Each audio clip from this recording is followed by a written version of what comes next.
broken. Another milestone could be reached tonight as the Winston Cup Series comes to the Bristol High Banks. I've been around a good long while, and this kid is dominating right now. He's just awesome. What the 24 car is doing is extraordinary. Jeff Gordon is an awesome race driver. Maybe he's just better. I don't know. The 24 Bud stepped on it. They still got it, I tell you. I'm looking in the mirror, and here he comes. Got to give them credit. They get the job done. I mean, those guys, they do it. I mean, I don't know. I know how, but they just do it. I don't know. Jeff Gordon may win them all. It's never been done before in the modern era of NASCAR. And in the long history of the sport, only Richard Petty and Bobby Allison have accomplished it. Tonight, Jeff Gordon goes for 5 consecutive NASCAR Winston Cup wins. In Winston Cup, you got to earn these victories. They're not going to come easy. I'd like to be a 2-time Brickyard winner. I guess when it's meant to be, it's just meant to be. Anything can happen in this sport at any time. These are days you just shrug your shoulders and shake your head. Why things happen the way they do, I don't know. A little bit of luck doesn't hurt either. If you can just survive, if you can be there, you can be in contention. Every time I pull into victory lane, I'm more and more amazed that we've actually done it. One day when I look back on everything that we've done, and it could end, next week, and I would be very, very happy and very satisfied and content with everything that's happened in my life, especially in my career. One team has set the standard. They're called the Rainbow Warriors. The best there is, and this team has just given me unbelievable equipment each and every weekend. You can go your whole life and not get a chance to be part of something like this. So for somebody like me, I've wanted to race my whole life. This is all I've wanted to do, and I've wanted to be good at it.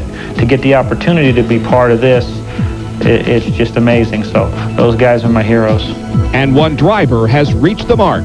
And that kid right there amazes me. He can do some things that other people just can't do, and that's the bottom line. I can't believe, what we've done in the last 4 weeks. It's unbelievable to me. And one track could prove to be the most difficult stage on which to perform. The action on the track is just close, bumper to bumper, banging wheels. I mean, it doesn't get any better than this. I mean, the toughest ticket in NASCAR Winston Cup racing is to get to this Bristol night race.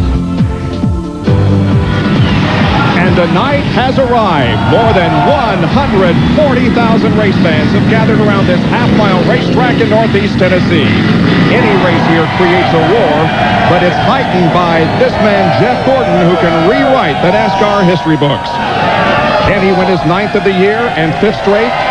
One team and one team only can achieve this lofty goal here in Bristol tonight.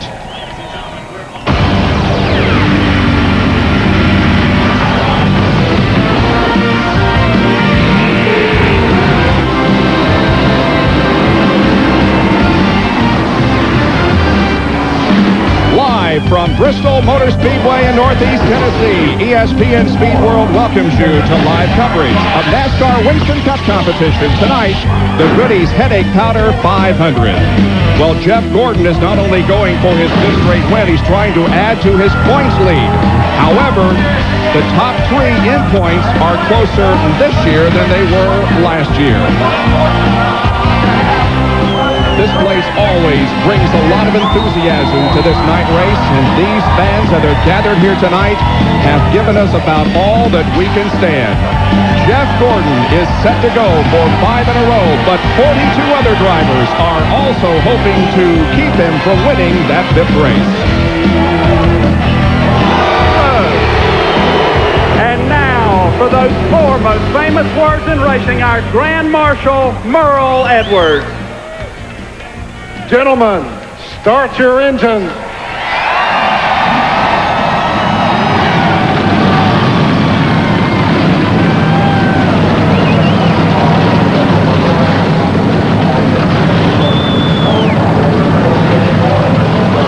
While the media and this massive crowd and you millions at home may be focused on this one chance for one man and one team to establish a modern era record, this team is more focused on the big picture. Yeah, I know they've won the 4 of the last 7 events here, but they have never won a NASCAR Winston Cup short track race in 9. And to make matters even more worrisome, their last 2 outings tonight, here last August, and in Richmond in June, they finished 35th and 37th. So it's not the drive to win 5 that's on their mind, but rather the drive just to survive that has the Rainbow Warriors worried. The only records Rusty Wallace wants to talk about are the ones that were recorded by Elvis. And most of those were hits. There'll be a lot of hits recorded here tonight. In 93 and 94, Rusty was singing the same song that Gordon's singing now. 10 wins one year, 8 the next. But in the last 50 races, no wins. Close a couple of times, but really for Rusty, it's been Heartbreak Hotel. Tonight, at least for now, he's #1 on the charts, on the pole at a track where he's won 6 times. At Bristol, it's Wallace that wants to be the king of rock and roll tonight. Following last week's roller coaster ride of emotions at Michigan for Mark Martin, he said he was going home to prepare for a dominating performance here tonight at the Bristol Motor Speedway. And during happy hour, it looked as if he were prepared to do just that. That is, until Bobby Labonte passed him and took off. Apparently, Labonte and company have hit upon a combination. Although Jimmy Makar says it's nothing special, just a variation on last year's setup. You know, springs, shocks, sway bar. But will it work under the lights? It is a very special night. We're up here in a glass-enclosed booth, but still the excitement and the electricity is everywhere. But I'm not sure that this is the place that Jeff wants to go for that record, Ned. Bob, it is perhaps harder to control your own destiny on this racetrack than any racetrack that they run on. They zip around here in just over 16 seconds. A lot of things can happen. You don't have to make a mistake yourself, Benny. You can get caught up in somebody else's mistake. Yeah, this is 16 seconds on a half-mile racetrack, over 122 mile per hour average around here.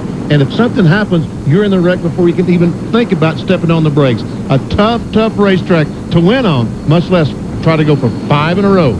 Well, the 43 cars are down there with their engines started, ready to go, 500 laps. Let's check the Walmart EverStart starting lineup. Rusty Wallace on the pole with his 5th pole here in Bristol, but first in the night race. Mike Skinner has 2 top 5 starts here in Bristol in 98. In the second row, Ricky Rudd with 11 Bristol top 5s, and Mark Martin, who finished second in last year's race. The third row, Jeremy Mayfield, his first Bristol top 5 start, and Ted Musgrave, his best qualifying effort of 1998. Starting 7th will be Jeff Gordon in his strive for 5 alongside his Ward Burton with 1 top 10 finish here at Bristol. Starting 9th will be Dale Jarrett, the defending champion of the Goody's Headache Powder 500, and Bobby Labonte, 2 wins this season. Now, as you look down the rest of the starting lineup, pay particular attention to the first 25 because they have a decided advantage over everybody else here tonight. It's 21, Bob. Only 21 pits on both sides of the racetrack. 21 on the front, 21 on the back. As a matter of fact, 2 cars will have to share a pit on the back stretch. And pitting on the front stretch, Ned, is a huge advantage. It is, even though they've adjusted the speed on the pace car, trying to even that up, it still is an advantage to pit on the front stretch. As we look back at these cars, Bill Elliott will start back on the outside of row 14. Has a very good race car. He was very good in practice this afternoon. He was good in practice yesterday, but slipped a little bit in qualifying, so he's on the backstretch. I'm sorry, back in row 19 on the inside is Ernie Irvin.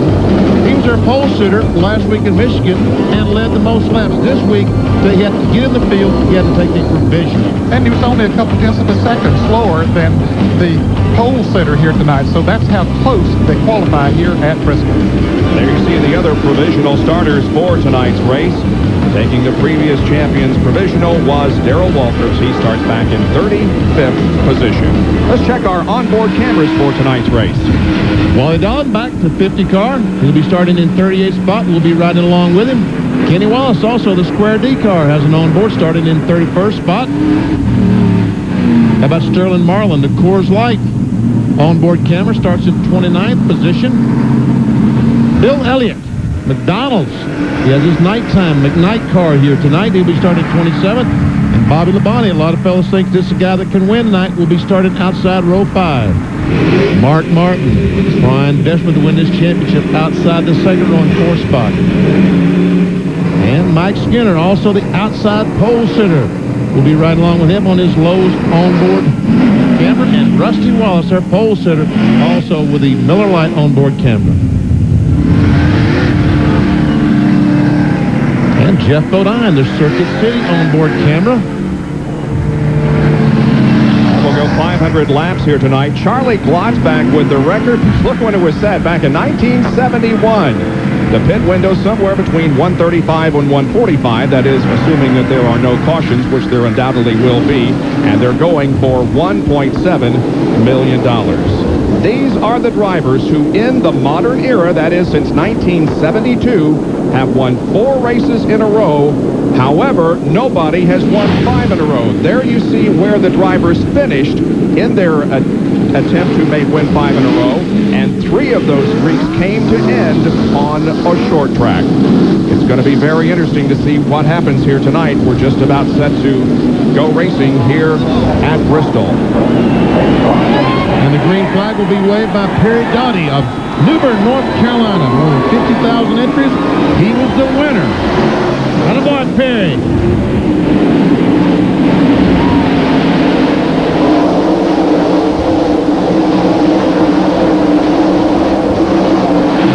Very quickly, that inside line gets going, hanging Mike Skinner out. He comes in several positions in lap 1, falls into 5th. Well, in the early going, it will be single file because the inside line is the place to be. And Jerry Nadeau, already the Cartoon Network car is very slow. Maybe he just got high and just got everything checked back. Looks like now he's back up to speed. Just got a little too high over in corner number 2. Here is Rusty Wallace, who has now led 23 of the last 25 short track races. Ricky Rudd is right there on his back bumper. Ricky Rudd wants to lead this race. His car is good. He is really working on Rusty. Looked on the inside, nothing there. Rusty hugging that inside. Not much room to pass down there.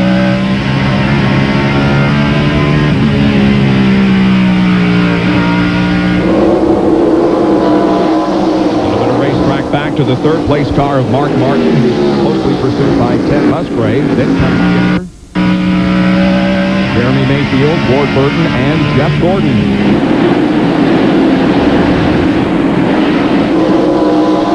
Ricky Rudd is just waiting, hoping that Rusty Wallace makes a little bit of a slip. If he does, that tide rod will be in the first position. And a good battle back there for third spot. Ted Musgrave is going to take it. Ted is driving the 23 car tonight for Jimmy Spencer.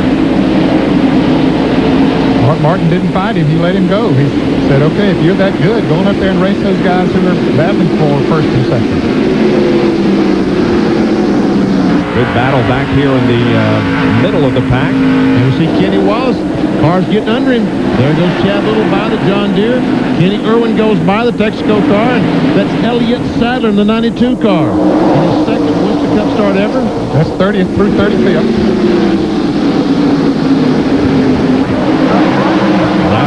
Musgrave had the fastest at over 117, almost 118 miles an hour among the top 5. He is gaining on the first and second place cars. Sadler and Kenny Wallace running side by side, wheel to wheel. Here comes Steve Park up there now, and also Ernie Irvin. One thing that they're trying to do, you can get laps so easily on this racetrack, Bob, so you want to get as much track position, get by as many cars as you can, because when the leaders come up on them to lap them, the more cars you can have between yourself and the leaders, the better you're going to be. And here's a lead change already. And Ricky Rudd has taken the lead, becoming our second leader of the evening. This is only the third event of 1998 that he has led. He last led at Sears Point. The other race he led was just 1 lap at Dover.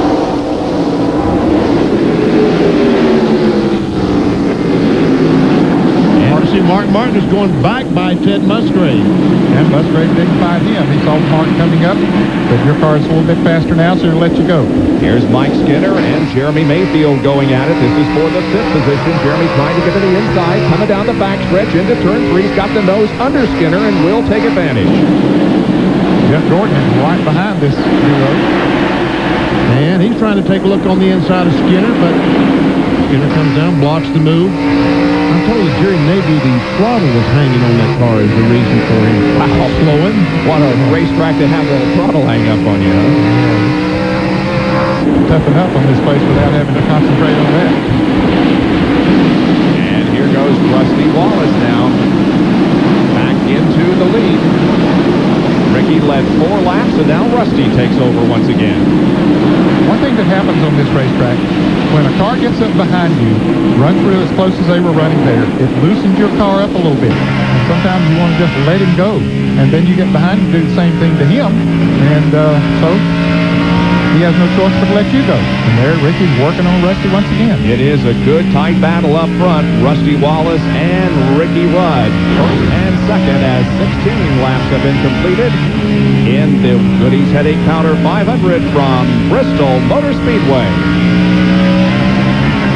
Second, Jeremy Mayfield is now third as the positions change here early on in the Goody's Headache Powder 500. Our ESPN Speed World coverage here at Bristol is being brought to you by Ford, makers of vehicles that are built to last. By Daytona USA, the ultimate motorsports attraction. And by Mobil 1 Synthetic Motor Oil. Nothing outperforms Mobil 1. 26 laps completed. They click off quickly here, and look at the top three. They are completely different than when we went to break. Ricky Rudd has about a 10-15 car length advantage on Mark Martin. Take a look how it happens from Mark Martin's onboard camera, the Valvoline on board. And watch this. Oh, little contact. Rusty goes up the hill. Now Mark's going to try it again, and almost some contact once again. But finally Mark was able to get by, and also Jeremy got by Rusty. So Mayfield is now third. Musgrave is fourth. Now, this is when the thing is really going to start getting excited because they're catching the back of the field already. And now it's these guys. We see Steve Park, Darrell Waltrip, Jerry Nadeau trying to stay in the lead lap. And the Mark Martin, Jeremy Mayfield trying to take positions away, trying to use slow cars to do it.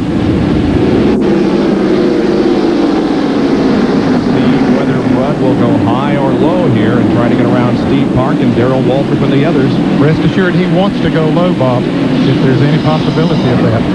All of this from the Pennzoil copter cam circling overhead in the beautiful northeast Tennessee skies. And here now is a battle between Kyle Petty, Jeff Green, and Jeff Burton, who's moving up. That's 15th, 16th, and 17th.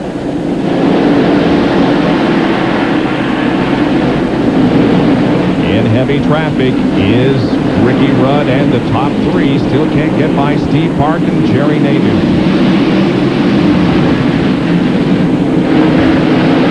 Once again, these guys are just said, look, you don't have to push me so hard early on. Mark Martin taking a look, trying to figure out what he can do. He's getting 5 bonus points. Never seen Jerry Nadeau. Steve Park gets on the inside of him, which opens the door for Rudd, and almost had a crash there. We see some cars slowing down, finally getting their car going again. Is John Andretti, the 43, Chad Little, Derek Copeland, the 30, Kenny Irwin, 28, Kenny Wallace.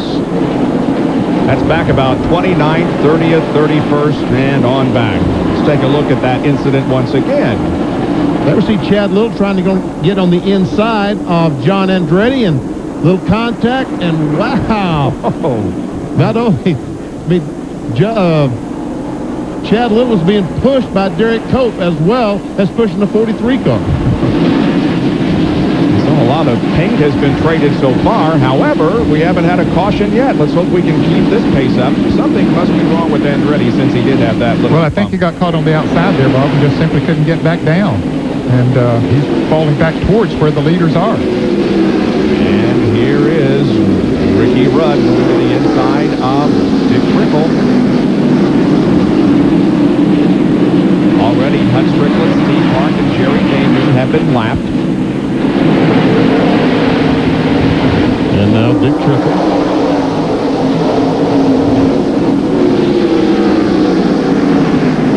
Here's Robert Presley. Kevin LePage in the 16 car and Bobby Hamilton in the 4 car. And that would be back in 22nd, 23rd, and 24th. LePage, who won the Busch race last night here at Bristol, taking a look to the inside of Robert Presley, trying to get position on him.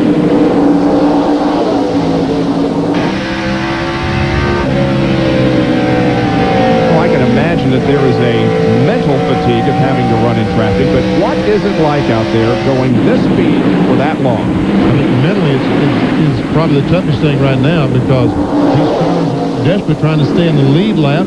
and realizing the leaders are coming. Oh, we got Morgan Shepherd in the wall.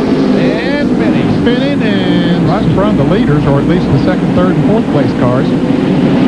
Ricky Rudd was in front of it, but boy, a lot of other cars from second on back were right there.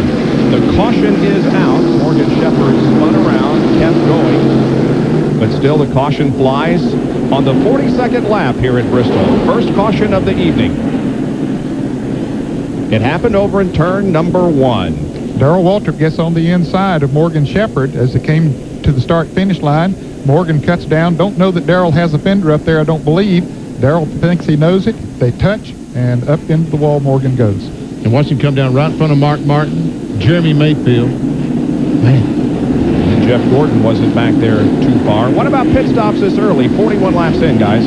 I would be surprised if we would see the leaders come in this early.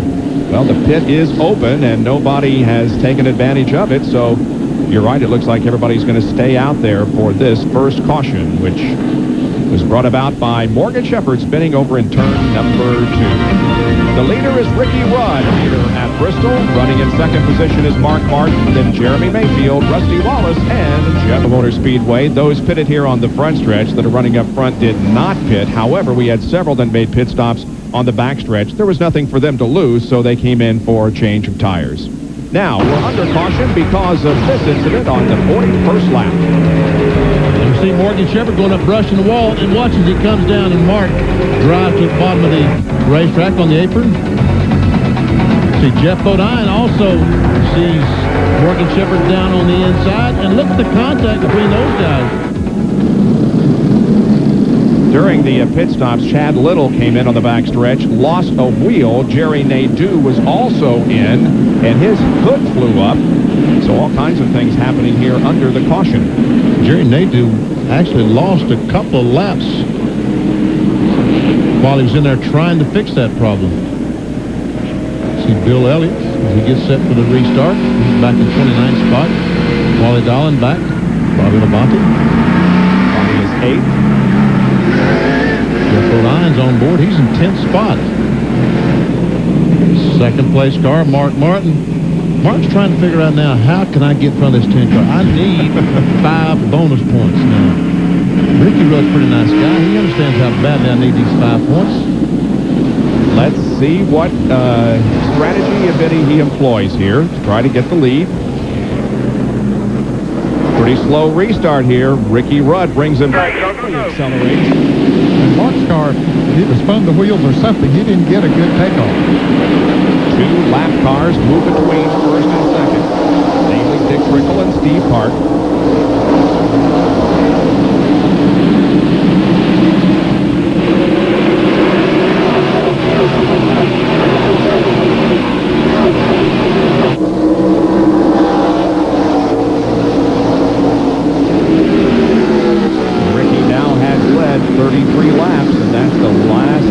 That he has led since the 1997 Brickyard that he won, and Dick Trickle gets a lap back. Yeah, he just drives down there and goes on by. Now, Dick, I believe, is one of those drivers that made a pit stop, put on 4 new tires, and so did the car number 1 of Steve Park, so he gets back on the lead lap. It looks like the new tires is a decided advantage here this evening, with tires that have about 40 laps. The crew's down there told me today about 5 laps these tires really get. And Jeremy Mayfield goes to the second spot. Rusty Wallace tries to close it on Mark Martin. Can't quite do it. There see Jeff Gordon.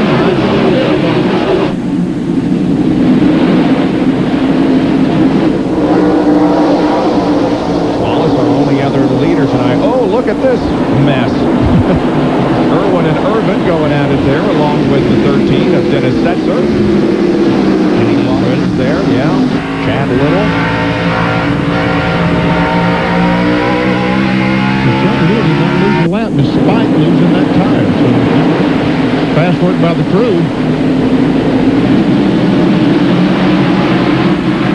Boy, those new tires do make a difference. Look at the difference in speed between Rudd, who did not change tires, and Steve Park, right back in 40th, who did. So we can see he's 0.2 of a second faster than Ricky Rudd.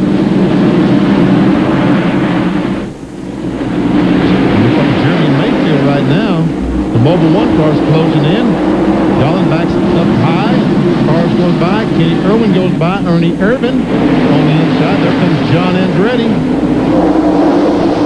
Quick on the outside. It's a tough road to hoe up there. Ready and Dallenbach, wheel to wheel on first plus Financial Field Summary, giving us an indication of the manufacturer's battle. Starting Marlin now on the outside.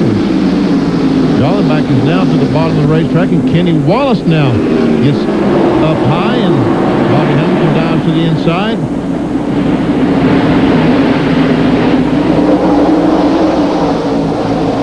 Marlin also caught on the outside. Several cars pass him by, and Andretti goes by him. Now here comes Dallenbach. John Kernan has a report on the 81 of Kenny Wallace. Bob, early in the race, Kenny Wallace complained of the car being very, very loose. They made an adjustment, put on 4 tires with caution. But then, while they were running around at the slower speed, he said, all my temperature gauges are pegged. But he hasn't said anything more since they've gone back to green. Apparently, he has to have a little speed going to get the air into the radiator to keep things cooled down.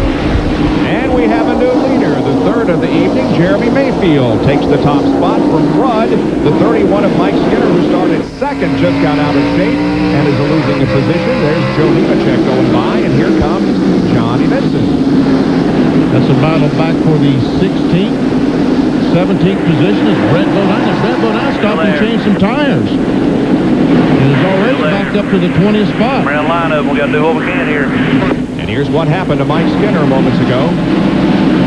He goes in the corner behind Kyle Petty, and we see he gets a little bit high on the racetrack, and Jeff Green starts under him, makes contact, and Skinner did a good job chasing that car up the hill.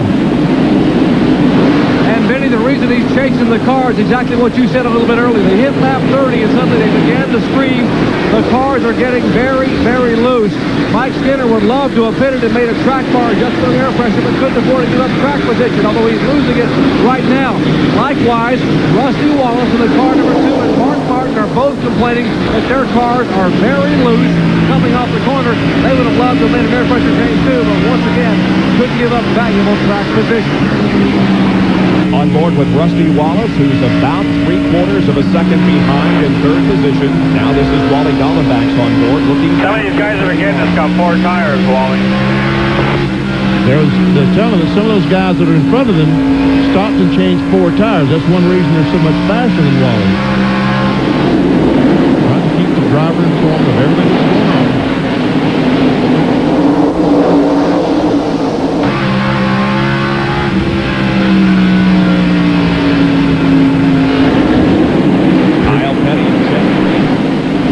Kyle in 44 car, Jeff Green in the green 46 car.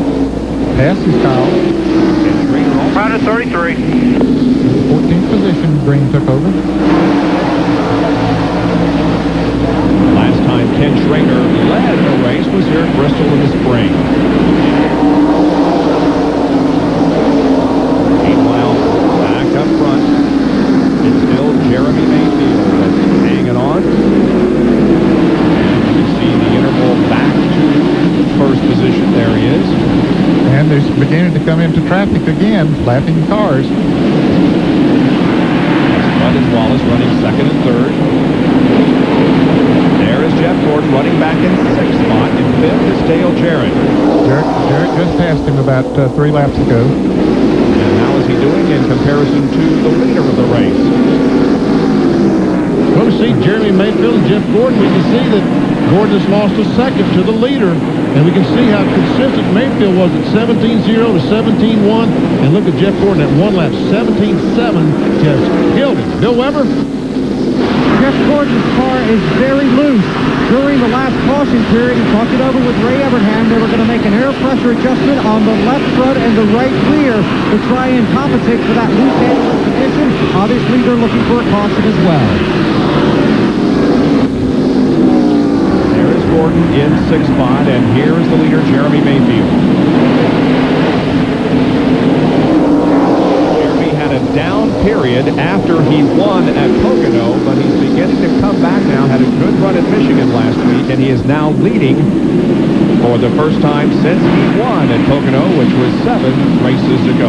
Mayfield by just about a half second over Ricky Rudd and about 2/3 of a second over Rusty Wallace in third position. World coverage tonight at Bristol Motor Speedway. There's the huge facility. Holds about 130,000 seats and about 10,000 more in the suites. We're showing it to you from the Pennzoil Copter Cam. The race continuing at speed. 81 laps have now been completed. The NASCAR website at www.nascar.com has the latest news and results. Even those of us here in the broadcast booth use the NASCAR Online. That's where I found out earlier this week that Michael Waltrip and the Wood Brothers Parting Company, and also where I found out that Joe Nemechek had signed on with Felix Sabatis until the year 2000 or through the year 2001. So a lot of news on www.nascar.com. There you see the battle for fourth position. Dale Jarrett, the Ford Quality Care car, has it. That's the blue 88. Mark Martin lost it just a couple of laps ago. And Sterling Marlin really cannot keep that car on the bottom of the racetrack. And check it out. There's the outside pole center, Mike Skinner, and right behind it is the leader of the race to put Skinner a lap down. Then he should have pitted that last time he got some 4 tires. They should have. That car apparently very loose and some adjustments on it.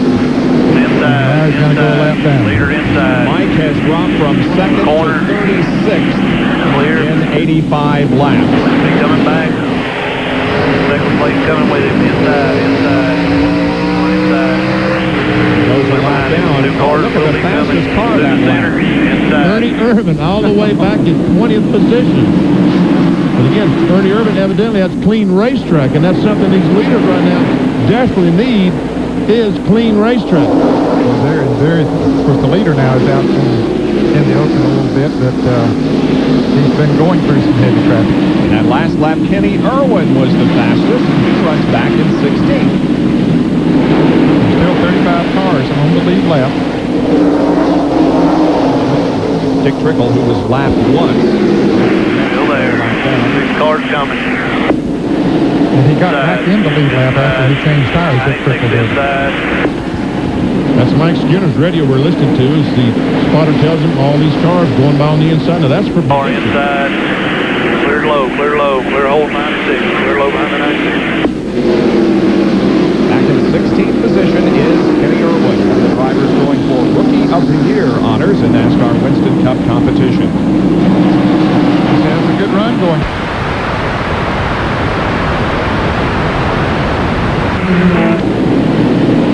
Here's Ernie Irvin, who has also been on the move.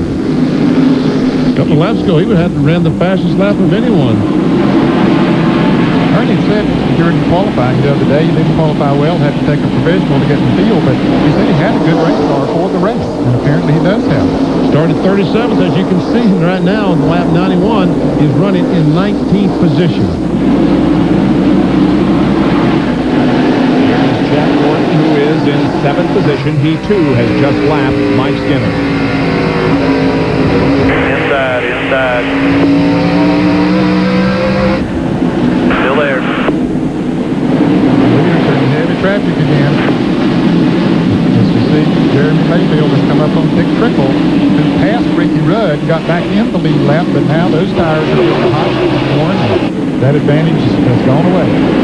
Sometimes the only way you get around the guy in front of you is get out there and give him a little bit of a tap and then take advantage. Well, when you do that, you're involved in the crash that's a result of that. Yeah, that's the problem. Be so careful. You heard him talk about it. You want to keep all 4 fenders on the car. You don't knock the fender in on a tire. About 5 cars running right there together. All this patience will last for about 150 laps, and then they'll run out of patience. Some of them will, and some of them won't. See Dale Jarrett back there trying to take a look on the inside of Rusty Wallace. That was just in 7th position. Oh, Trickle. Yep. You know, the loop when he came off that second corner. First 5 cars are running right together. Allow Dale Jarrett to come up and join the battle, and Mark Martin. And behind Mark now is Bobby Labonte, who has moved to 6th. Jeff Gordon is 7th. And Bobby Labonte is less than 2 seconds behind the leader, Jeremy Mayfield. They've got our Tabasco hot zone. And watch the RPMs the straightaway. 7,900. Traffic is keeping that. They ought to be turning about 9,000. Yeah, at least 85 or 800, somewhere in that neighborhood. But you're right, that traffic. And of course, the tires are heated up and worn, and they won't run as fast. The lap speeds aren't nearly as high as they will be when they put new tires on them, so that run the LPs up. Having a top speed of about 116 miles an hour under those conditions. See all the cars strung around the Bristol Motor Speedway.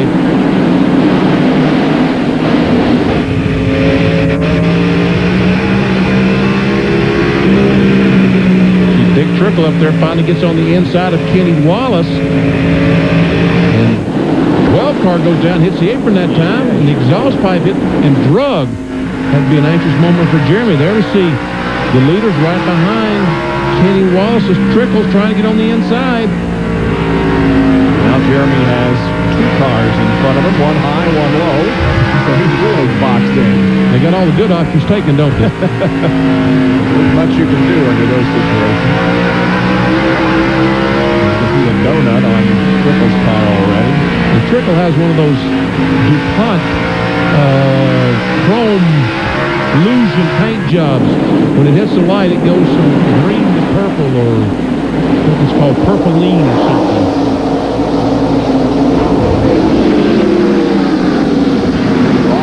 Pretty good battle here, but Mayfield just cannot do it. Oh, might have some contact that time between the leader and Dick Trickle. You got to be impressed with Kenny Wallace up there in that outside Trickle. He's been holding them off. Here comes Trickle again down on the inside.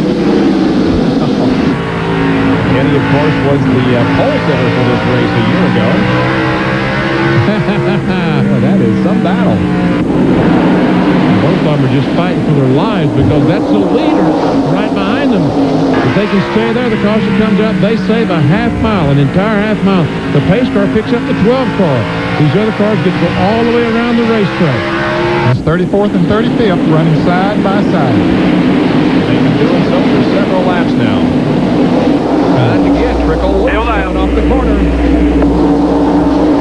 Oh, this time he goes up the hill and just carries Kenny up out of the groove.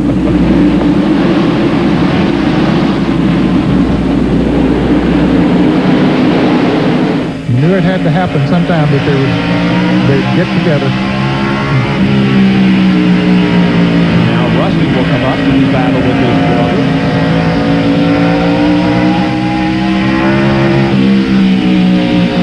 Mayfield has now led the most laps. He's led 50. Oh, and some contact between Jeremy and Trickle. And Trickle goes up the racetrack. Jeremy on the inside. Down, there you go. Made that pass. Hit car looking under, but it's not there. Coming under. Now Get behind the 10. Get behind the 10, but Rusty Wallace is there. Two car coming under. 88 coming with him, but it's not there. You're clear. Well, the first three have cleared that major traffic jam. It's Jeremy Mayfield, Ricky Rudd, Rusty Wallace, the top three. Jeff Gordon, going for 5 wins in a row, is in 7th position. Speedway, where the caution has come out for the second time. Joe Nemechek got into some trouble up at the second turn area of the racetrack.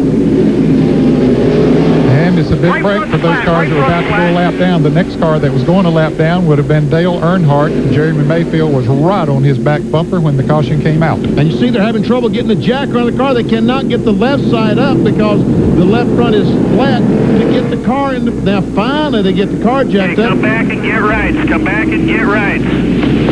Front flat.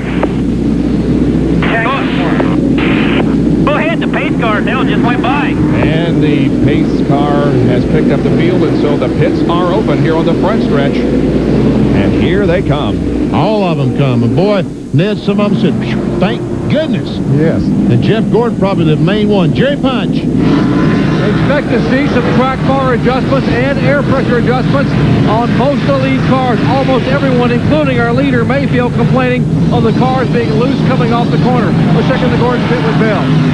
4 tires, 2 cans of fuel, no adjustments for Gordon, although his car is a little loose. They do make the air pressure adjustment we talked about earlier. Traffic very tight on pit road. Gordon's away. Backstretch pits, John.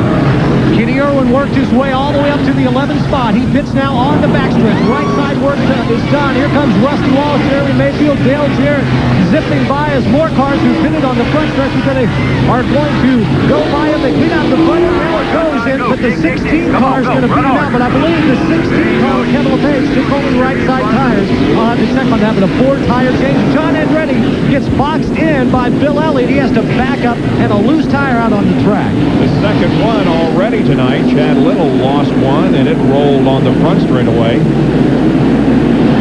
And here's another one. Looks like it's from Kyle Petty. He pushed it down pit road. It wasn't his. We don't know where it came from, but nevertheless. Apparently came off as they were changing tires. It rolled out on pit road, and Kyle hit it and knocked it on out on the racetrack. We can see the damage. Watch, there it is. Kyle is pushing.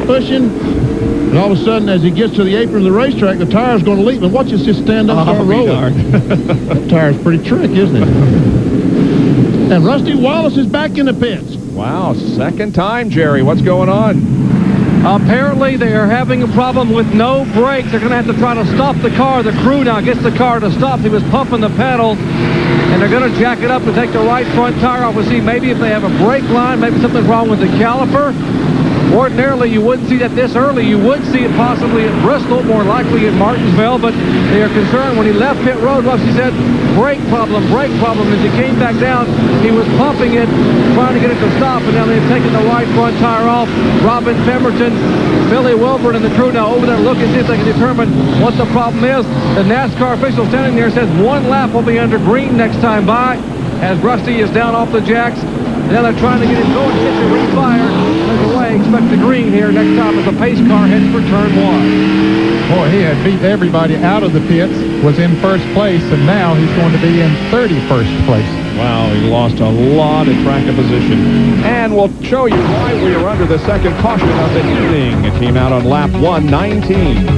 And we see Joe Nemechek has made contact with someone. It might have been Elliott, I'm not sure, as they came off turn 4, and we see the left front tire is flat. From Bobby Labonte's on board. Oh, Nadu into the wall, too, a little bit. I think he got clipped a little bit by Dale Jarrett as Nadu was slowing down. Jarrett didn't see it, and he hit him just a little bit. We'll take a break and be back with more live coverage of the Goody's Headache Powder 500 from Bristol in just a moment. Comes out, we are back to racing. Mayfield still up front, followed by Dale Jarrett. Rusty Wallace has lost a lap. He is down in 39th position due to his brake problem.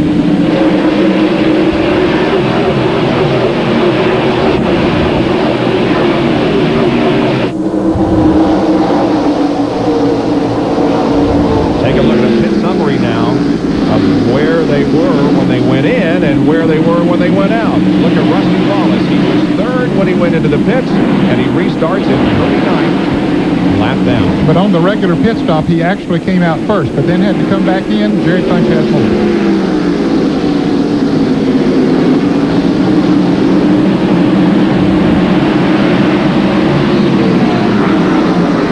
What happened to Rusty Wallace. Here is the right front caliper, one they were using. This right here is the bleeder valve.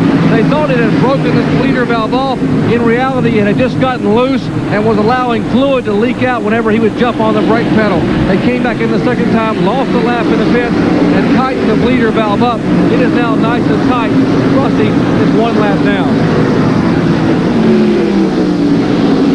As 131 laps are completed, all cars are still running. There is Dale Jarrett running in second position with some lap cars around him. Having a tough time getting around Kenny Wallace. Kenny Wallace has found a high groove that's working for him. There's room down on the inside for DJ to pass, but so far he hasn't been able to make the pass, and Jeremy Mayfield is simply running away.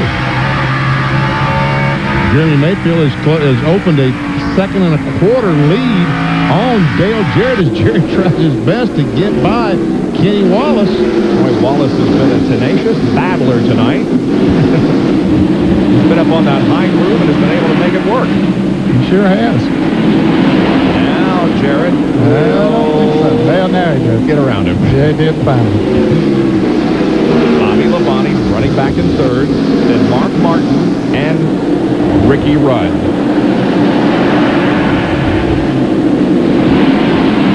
Dale Jarrett, coming into this fourth short track race of 1998, is the points leader in short track competition this year. 3 top 5 finishes in all 3 short track events. Here comes a First Plus Financial Field summary for you. First, the manufacturer's battle. Chevy with a 6-point edge. Bobby Labonte now catches Kenny Wallace, tries to get by. Let's see. Interstate batteries on board. Kenny Irwin has worked his way to the top 10. Man, is he having a good run. He is. That's a terrific run. He started back where he did. Shows a lot of patience and also shows that he has a good race car. Started in 34th position. John Kernan. Hey, let me tell you about this rookie out there wanting to run 500 laps at Bristol and how he's trying to keep his mind off of how long this race actually is. During the caution last time, right before they went back to green, they said, okay, Kenny, clean off your tires, clean out your motor, 125 laps down. All he said on the radio to his team was, don't tell me how many laps are down. Yeah, that means there's 375 to go. He is the leader in the battle for the NASCAR Winston Cup Rookie of the Year honors. Best finish this year came at Texas and at the Brickyard, Atlanta, I should say. He finished 5th. His best starts were at Texas and the Brickyard. Finished 5th in Atlanta. You see Kenny Schrader, the Skoll Chevrolet, right behind Kenny Irwin. Obviously, Schrader is in 11th position. He comes after 10 most of the times.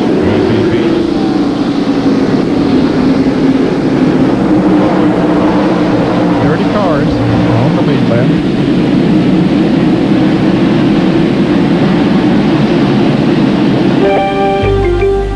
Rusty Wallace back there behind Elliott Sadler. There's Elliott in the 92, the Phillips 66 car. There comes Rusty Wallace, a lap down. That is for position when the next 2 passes because Steve Park in the 1 car is also lap on. Rusty moves to 35th. We mentioned Dale Earnhardt and how that most recent caution benefited him because he was about to go a lap down. He is now up to 18th.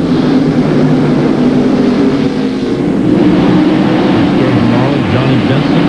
Benson is not carrying the Cheerios colors, as you can see. Instead, it's called the kids' car, and they're pushing the kids' line of cereals, Lucky Charms, and tricks, and that type of thing.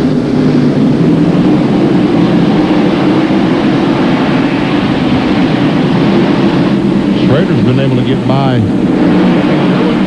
Boy, Jeremy Mayfield is all alone out there. And does he like that? There's second place, Jeremy. He's about 1 1/3 second behind, and he, too, is running in clear traffic. And right now, Jeremy has about a 1.25 second lead on Dale Jarrett, and he has about a 2nd lead on Mark Martin. And Mark Martin just passed Bobby Labonte a few laps ago for the 3rd position. Bobby's sitting there running in pretty good shape, too, as Trickle lets Mark Martin by, or at least Mark gets by, might not let him by, but he passed him.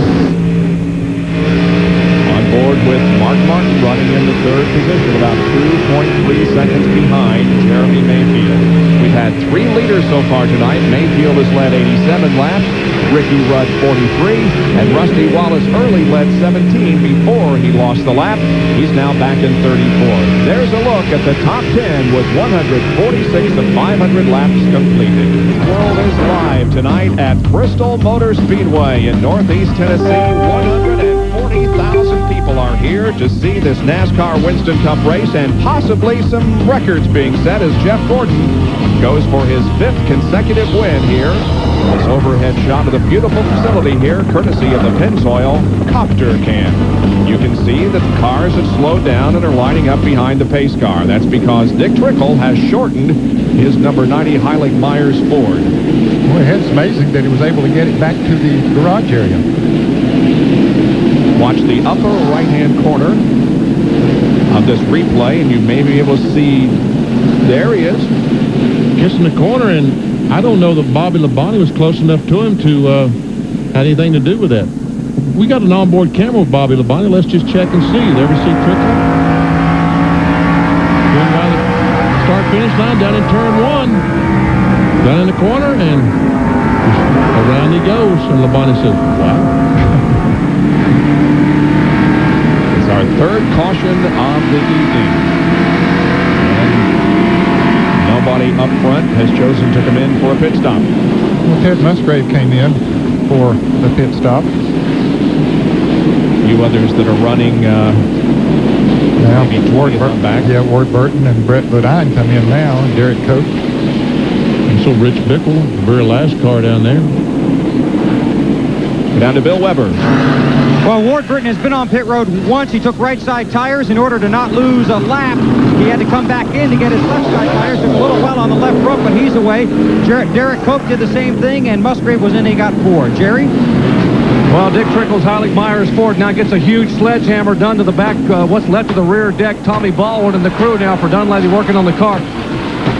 That is a common tool for Bristol. Said you got to have 2 things to run here, a blindfold and a sledgehammer, and a tough evening for you, a tough start. What happened, Dick? Well, you know, we were tied up off, you know, and I was just trying to buy laps. We got a lap back once and lost it again, but in this race, you know, we could get good enough, and the Heilig Myers team could get me back in the lead lap, and we could get a finish out of it. But somebody must have dropped some fluid or something down there in 3, because I went in like normal, and all of a sudden it took off before I even got the corner.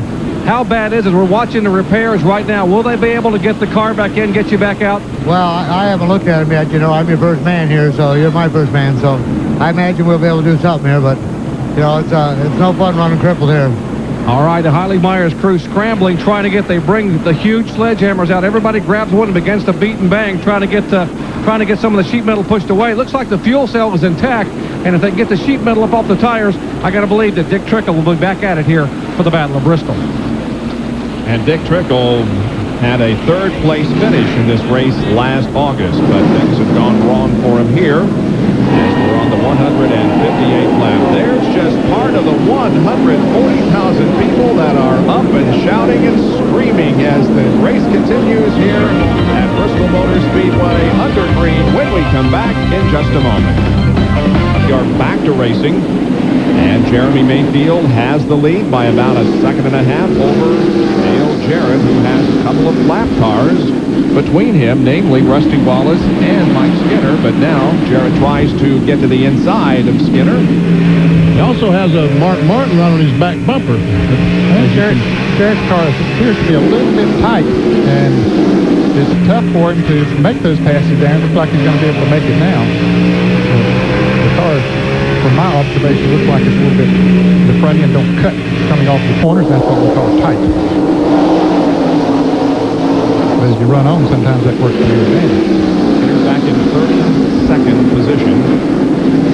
Now, Rusty has caught his teammate Jeremy Mayfield and could get back on the lead lap. Let's go to the 5th and very top. Yeah, that is the plan. Mayfield said, we're going to let Rusty go. He's my teammate. He's been a huge help to me, and that's exactly what just happened. Mayfield pulled up, let the 2-car go by to get him back on the lead lap now. But Rusty's got to hustle because Mayfield can't afford to wait on him. He knows that Dale Jarrett is coming. With Rusty back on the lead lap in 31st spot. Well, what they're doing is they're putting it in Rusty's hands. Jeremy let him go by, as he should have.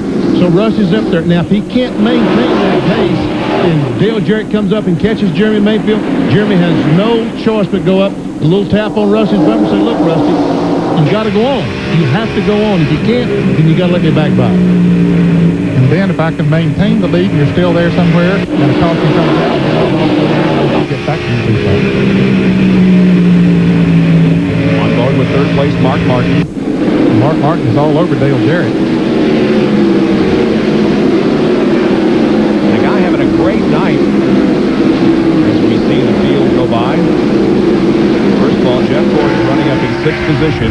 In 7th is this guy with the Circuit City onboard camera. This is Jeff Bodine. And you see that Joe Nemechek, the Bell South car, the car that lost many, many laps in the pits, is the car between he and Jeff Gordon. He's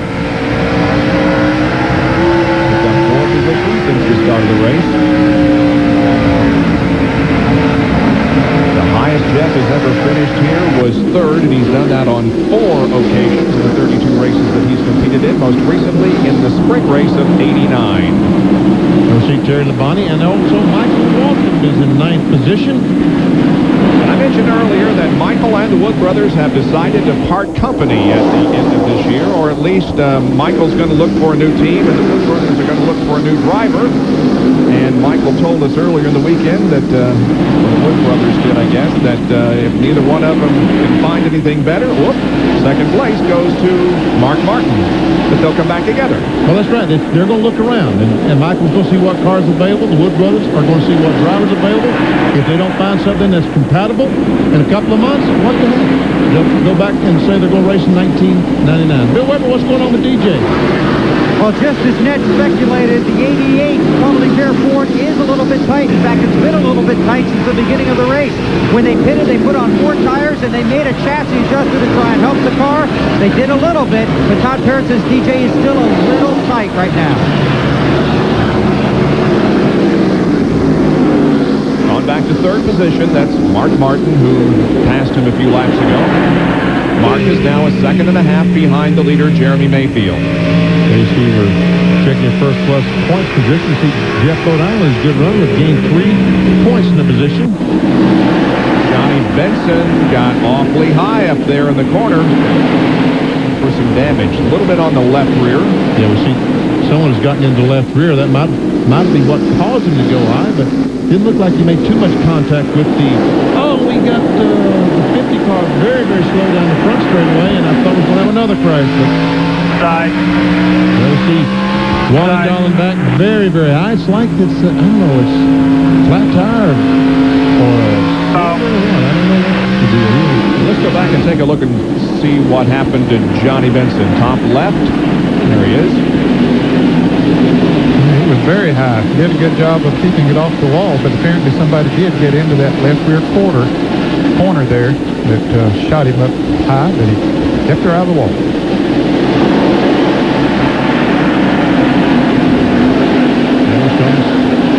Rusty Wallace trying to stay in the tail end of the lead. There's her lead of the race. Jeremy Mayfield in Mobile 1, Ford Taurus. Putting Morgan Shepherd another lap down. Morgan brought out our first caution of the evening. Morgan is 13 laps down in 41st. Mark Martin is beginning to close in a little bit on Jeremy Mayfield. After he got by Dale Jarrett, he was almost a second and a half behind Mayfield, and now it is down to less than a second. By Morgan Shepherd. Got some damage early on. Right.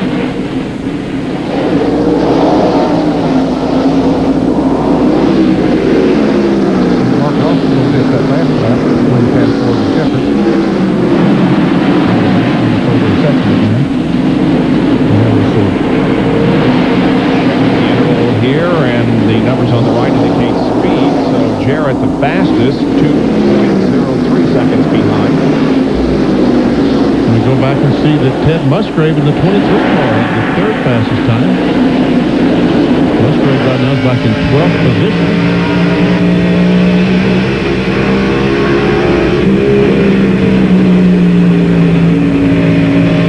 Mark Martin cut it down to less than a second that last time.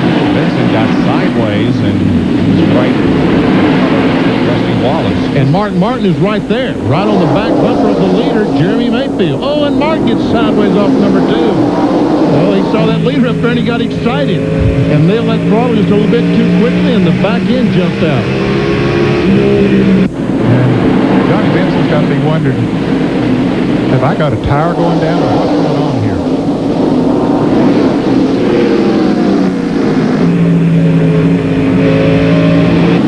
Take a look again at Johnny Benson and how Rusty and Jeremy had to slam. Oh, look at that. Wow. Now we understand why he got sideways, because the 2 car ran in the back of him. Hit him hard. And that allowed Martin to close right in. This is from Rusty's car.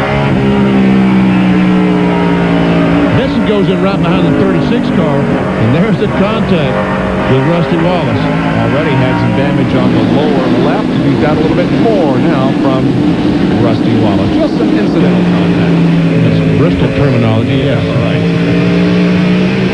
189 laps as Mark Martin closes in on the leader, Jeremy Mayfield. Back with more of the Goody's Headache Powder 500 in just a moment. Here at Bristol, this one when Ernie Irvin lost it down in turn 4, and it brings out our 4th caution of the evening. Mark Martin had gotten the lead from Jeremy Mayfield. And this is how Mark took the lead just as we went to break a moment ago. Goes down in the corner. Jeremy goes up the racetrack a little bit, and Mark just dove to the inside and took that spot away. And then Jeremy Mayfield lost a position to Dale Jarrett. And see Ernie Irvin there in front of Mark Martin. Now we watch Irvin as he comes off turns 4 and just tries to stay in front of the leader, nails the gas. Around he goes. Mark goes on the inside. Johnny Benson goes on the inside, and man, everybody else just kind of split Ernie. Oh, they didn't know which way to go. Mark Martin. And the leaders are on pit road. Down to Bill Weber. Dale Jarrett on pit road, close quarters, wheel straight, foot on the brake, a little bit tight. We'll make an air pressure adjustment on the right rear. Coming around to the left side now, Ward Burton swings in front of him, Bobby Labonte directly behind him. Rusty Wallace crawls down pit road. Here's Jerry Fine. Right side tires already on now. Left side going on the valve port. Mark Martin said, leave the car alone. No changes. Here's Dale Jarrett. Here's Mayfield. Here's Martin. There'll be Jarrett, Mayfield, and Martin in that order. Let's go to John Kernan. Kenny Irwin Jr. is in a 4-tire change air pressure adjustment. Because that last time the car got really tight on him. They're already finished with the right side. Swing around to the left side as the car's pitted on the front stretch. Already come down and put in positions down. However, they're able to fix this car. Now he's going to... Oh, and John Reddy was backing up. And Kenny Irwin had to stop that. Really cost him some time here on pit road. Wow. He was running, what, about 10th, wasn't he, Ned? He's got that 22 now. And he's going to come out running. Probably maybe 20th or maybe even more. 22nd, he will come out running. So we can see, we keep talking about the disadvantage of the front stretch, back stretch, and there it is. There we see the back pits, and watch as these leaders. And as we see Kenny Irwin, the 28, trying to race John Andretti, the 43, the STP car, and Andretti will win that battle. Now, looks like the 28 car is coming back in the pits. Well, he moved to the inside. I'm not sure why. Talking to the NASCAR official. Slugger back there, Slugger Labby talking to the official. In any case, 201 laps under the books here at Bristol. We'll be right back. Going green once again in the Goody's Headache Powder 500. Steve Meal, crew chief for Johnny Benson, is not happy. No, they penalized his driver a couple of laps, I guess, for, they say, passing the pace car. We see Steve going out to talk to the guy, the official. He's just not a happy camper. Don't get your hands off me, he said. That's Steve Don't touch me. Jack Roush watching from another vantage point. He's the team owner. I can't quite read all those hands. Everybody just upset, waving their hands and what have you. But after all, it's Bristol. It's Saturday night. They're supposed to be. That's right. Somebody's supposed to be. And Rusty Wallace was a big benefactor here. Rusty Wallace was right on the tail end of the lead lap. The caution flag comes out. He goes all the way around, goes to the pits, changes 4 tires. He goes from running 29th to running 15th with 4 fresh tires, or at least 2 fresh tires. When the caution flag came out, the 26th car passed the leader of the race after the start-finish line and went on around trying to get a lap back. But in fact, he passed him after the start-finish line. Dale Jarrett is the leader of the race. He's our 5th leader tonight, followed by Mayfield. Then Mark Martin and Jeff Gordon is as high as I think he's been all evening, except for maybe the start. He is going for 5 consecutive wins. Nobody has done it in the modern era of NASCAR racing. That is since 1972. The Rainbow Warriors have given him another great pit stop, and he is now up to 4th position. That's the teamwork that Jeff talked about at the very beginning of our program. And then we go by Ricky Rudd and I think the 18 car on that pit stop. You see Rudd back there, the 10 car is in 5th place. Bobby Labonte is in 6th.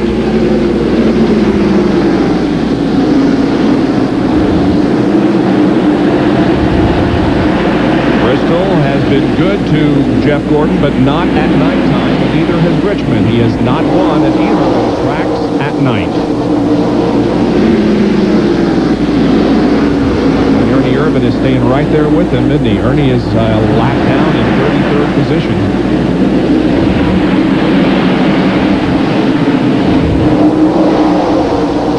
Was the reason for the caution, the last one. He spun coming off the turn 4 as he was about to be lapped, but he didn't hit anything.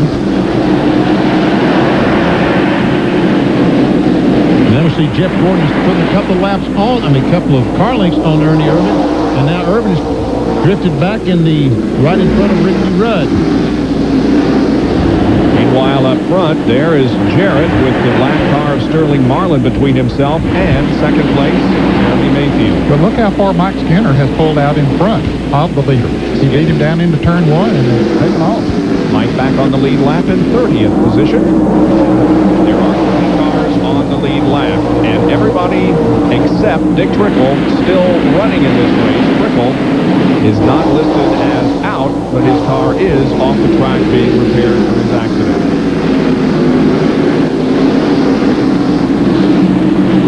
Meanwhile, Rusty Wallace, their pole sitter back in 15th, has only been able to gain 1 position since the restart.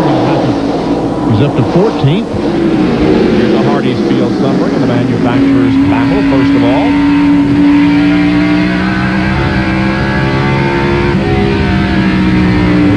Fords have the first, second, third, fifth, and 7th positions at the moment. Sterling Marlin going in the corner and bottoming out, dragging the racetrack. You see the sparks flying. And we got a crash in the back. Come on, though. Well, it took us a while, but we finally have our typical Bristol crash. Man, oh Derek Cope involved. Who else? Brett Bodine is involved. The 96 car is involved. John Andretti, Robert Presley, who's making his 100th NASCAR Winston Cup start here this evening. Wow. And that's how things can quickly change from a good run to a bad one. Hope will take the gum-out Pontiac behind the wall. Andretti trying to get his car going, but he's got a lot of damage there. And here's the Jasper Engines car of Robert Presley trying to back out of there. Mike Skinner, the outside pole sitter, was able to stay in front of the leader and get his lap back. Let's look at it. On the backstretch. There we see the 46 car, Jeff Green, gets into Brett Bodine. Kevin LePage, the 16 car, gets turned around. And we see Derek Cope has, I guess, ran into the wall is what he hit. And now he comes down and hits the inside wall. Chad Little's also involved, the John Deere car. You see Presley sitting up there. The 96 car, the Cat car, is also involved. Listen and watch.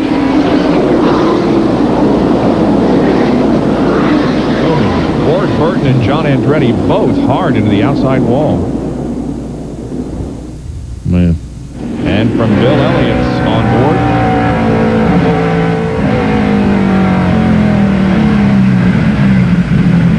Got good brakes, I know that. He got her woed down, didn't he? Sure did.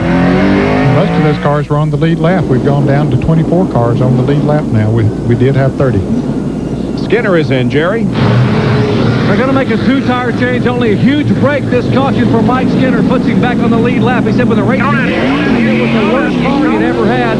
He has down and away a great pit stop. And in the last pit stop, they made a 5-round adjustment. 3 rounds on the right, 2 rounds on the left. And now he says the car is absolutely perfect, and he's back on the lead lap.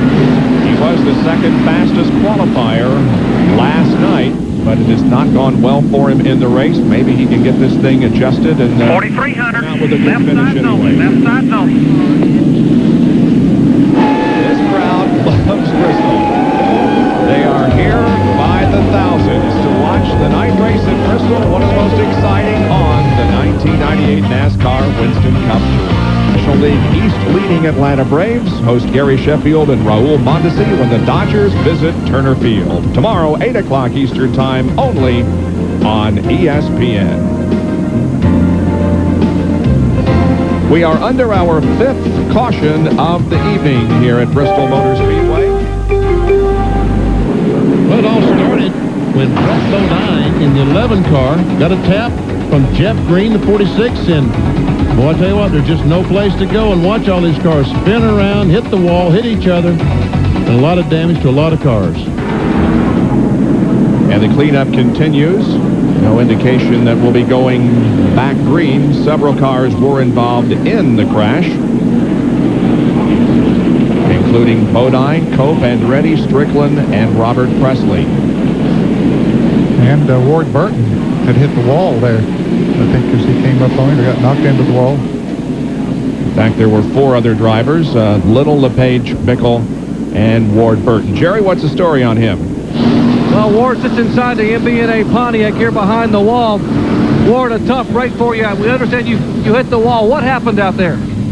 I don't know. It looked all 11 and somebody get together. All I did was put on the brakes and damn thing just went straight in the wall. Must have been some fluid down there or something.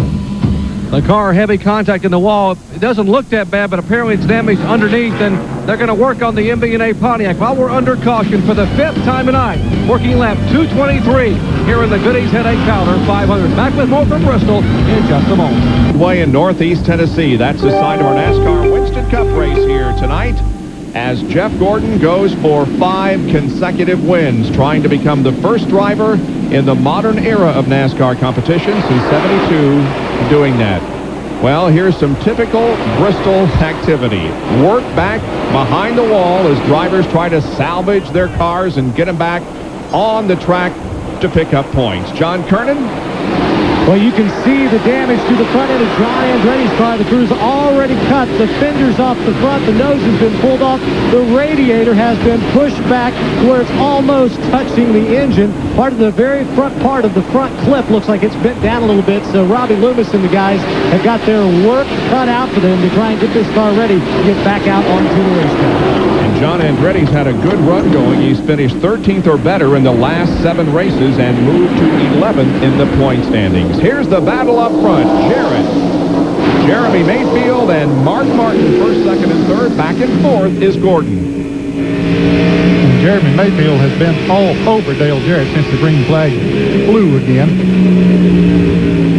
See Jeremy Mayfield go down and touch the apron with the left side, and the car drug the racetrack. Down to Bill Weber. For Dale Jarrett, a very similar situation to last night. His car gets better the longer he runs. Not good on short runs, better on long runs. So the 12 and 6, you can take their best shot now. They'll have the halfway mark coming up here in about 16 laps. Yep. So that's $10,000. All of them like to have that. Taking a look to the inside, and he's going to make the move. Put Mayfield back in front. And here comes Mark Martin trying to take over that 2nd spot. He's there, got position. He'll go into 2nd. And while that was going on, Ricky Rudd went around Jeff Gordon back there and took over the 4th position. There is Rudd, who has been among the 5 leaders tonight. Rudd has led 43 laps. The most have been led by Jeremy Mayfield, 131. And as Ned said, we're closing in on the halfway point. There is Gordon, who is back in 5th spot. See Bobby Labonte, he's the 6th place car, and right behind him a pretty good battle going between Jeff Bodine, he's in 7th, and Terry Labonte, the Kellogg's car, and Ted Musgrave brings the Winston car back up in the battle. I haven't heard much about Terry Labonte, but he just quietly stays up there in the top 10, and he'll be heard from before this race is over. And Ted Musgrave having another good run here tonight. He is substituting, as we said, for Jimmy Spencer, who still trying to get over the concussion that he suffered during the running of the Brickyard 400. Spencer says he does plan to run next week at Loudon, New Hampshire.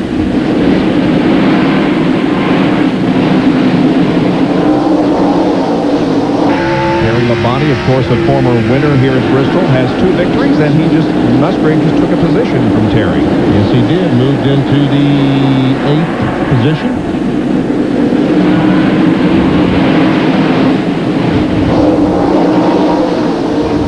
Terry won't get too excited about that. He doesn't get too excited about anything. A little bit of damage there on Dale Earnhardt's car. Still there, clear. A lot of damage on that 46 car of Jeff Green, the money store car. There's Skinner, who just got his lap back, came in and changed 4 tires, and he's now up to 16th position. Won't burn him up. They're going to burn those new tires up.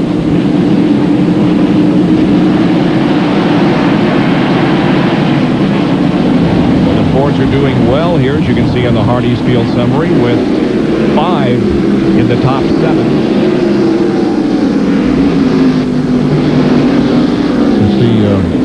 Rick Henry, 2 of his Chevrolets in the top 10. Jeff Gordon and Terry Labonte. There's the Pontiacs. Bobby Labonte is leading that group. Rusty Wallace was able to get back on the lead lap after losing a lap because of a brake problem. And he has now worked his way up to 11th position. Make that 12. Just lost it right then, but still, he's only about a half a lap behind the leaders, so he really has made a great comeback. Sure has. And the car looks like it's a little worse for the wear, trying to work his way back through there, as a matter of fact. The battle for 7th here. We're on board with Jeff Bodine, looking back on Ted Musgrave. And Jerry has more on Ted. Well, they have been trying to get the car number 23 tight enough all night long, and finally Donnie Wingo made the call. They put 3 rounds of bite. Yeah, I said 3 rounds of bite in that 23. And man, Musgrave is the man on the picture right now. The car is tight enough. And by the way, you mentioned Jimmy Spencer. He is down here in the pit helping check the tire, check air pressure. He is right now the biggest cheerleader Ted Musgrave has. He'd love to be in the car. He was almost tearful when they put the green flag, but he is a part of this team and will be back, as Ned said, next Sunday. Boy, Jimmy has made no bones about it. He hates to be on the sidelines and see anyone else driving his car, but I know he's happy to see Ted doing such a great job in the Winston Ford. One thing it's doing, Jimmy is losing in the point standings. He was in the top 10 before he had to sit out these 2 races, but is keeping that number 23 car up there in the point standings, and that is very important. Here's trouble on the front straightaway. Oh, a car, Brett Bodine has slid to the inside wall near the end of the front stretch. And the leader, Jeremy Mayfield, ran in the back of Jerry Nadeau, but I don't think he hit him hard enough for any damage to the front of the car. I don't see any damage there. Yeah, I don't think he did.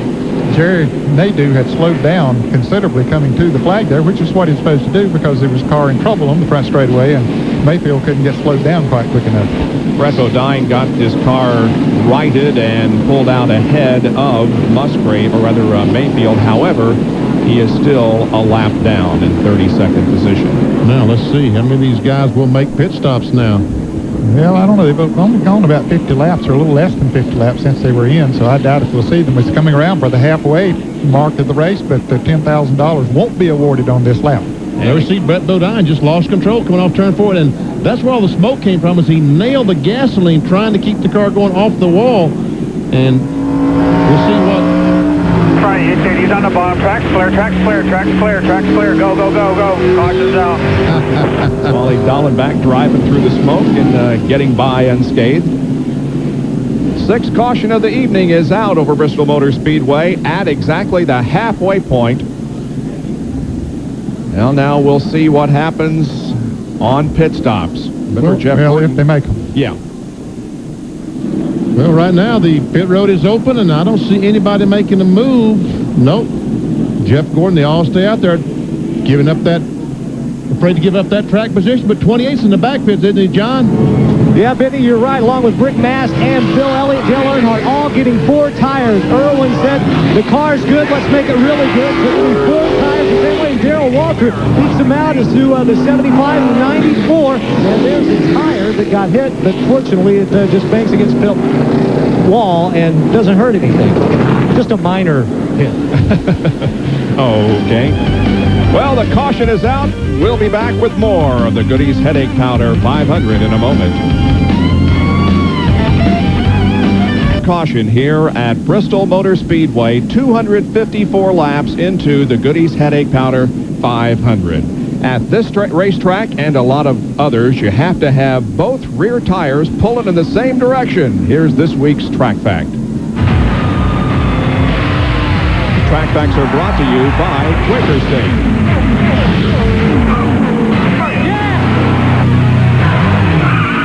In NASCAR Winston Cup racing, there are 2 types of legal rear-end gears. the Detroit Locker rear-end gear, and the open rear-end gear. Now, the open gear is what most teams will run while qualifying at Daytona or Talladega. It allows the two rear wheels to operate independently of one another. It gives the driver perhaps a little smoother ride around the track and a little better feel for the car. It might be worth a tenth of a second in qualifying. But in those races, and just about every other race, most teams will run a Detroit Locker rear-end gear. It locks the two rear wheels together, forcing them to operate in tandem around the track, except going into the turn, because when a driver gets out of the gas, the right wheel will unlock. It needs to spin faster because it has a greater distance to travel. But going out of the turn, when the driver gets back in the gas, the two wheels will lock up again, giving him more traction off the turn. The Detroit Locker rear-end gear, one of the most dependable pieces in NASCAR Winston Cup racing. Benny, you were outstanding on that track back. Didn't I do good? Congratulations. Thank you very much. That has never been explained better. Thanks to Weber. Yeah. Look at the crowd. They're on their feet. They love it. And they want to be on TV. All right, you're on TV. And we're about to go back to green. All right, folks, sit down. Watch this green flag. 5 laps to determine the halfway money. Jeremy Mayfield right now is out front. Mark Martin is second. Then it's Dale Jarrett, Ricky Rudd, and Jeff Gordon running in fifth spot.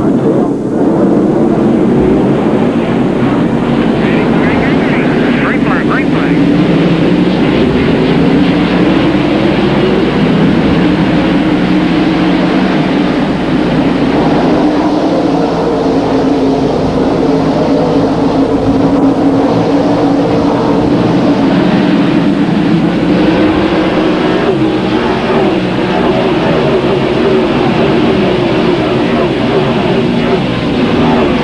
Mark Martin's right in the middle of a hornet's nest. He sure is. And Jeremy Mayfield is driving away, and you can count that money here just very shortly.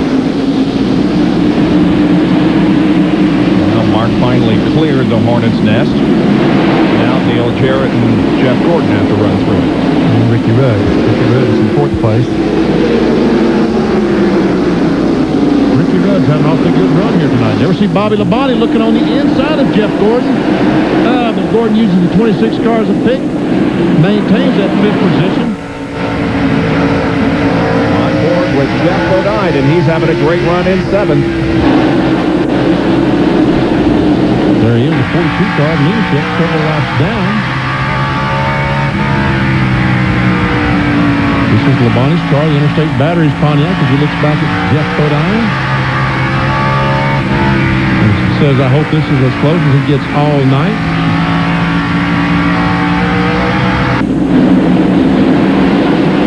Gordon and Labonte. There's Terry Labonte, who's running back in ninth. Ted Musgrave just ahead of him in eighth. And Jeff Burton, I thought Jeff Burton's had a great run going tonight, up to 10th place. 99 car right behind Terry Labonte. There he goes. Give Jeremy $10,000 for leading at the halfway point. And right now, Ned, Dale is closed, falling back right in the clutches of Ricky Rudd. That's it. That situation that he's had every time on restarts, that car just for about 10 or 12 laps just won't go too good. He was about 5 miles an hour off the pace on the first lap of the leaders. Now he's gradually working back up. He's only just a fraction of a mile an hour slower than the leaders. But 28 is right on your back leg with you. Right on. Yeah, he is. No kidding. I'll agree with that. A little loose there. This is the third battle for the 13th position. And we can see the rear bumper cover on Skinner's car has been knocked loose. Skinner came in and got 4 tires during that last pit stop, and so did Kenny Irwin. Outside. Skinner outside. is here on the Come on, front stretch. still there. Outside. Irwin on the back stretch. And Skinner Clear trying to get behind on 33 if Schrader. you need it. That's 12th position we're watching. See Earnhardt. He's back in 16th. Still there. Clear. Good job. And here comes Kenny Irwin up beside Ken Schrader. Now remember, those cars took on new tires. Kenny Schrader did not. And it's telling there right now. He's got about 50 laps on his tires. Rick Mast goes by and takes over.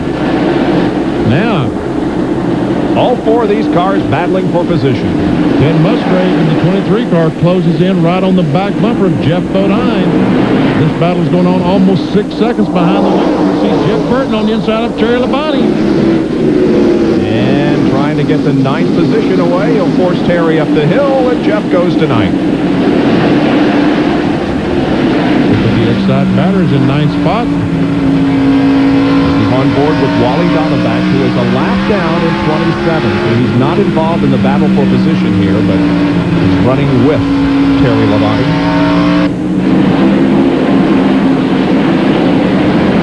He is in a battle for position with the 1 car, Steve Park.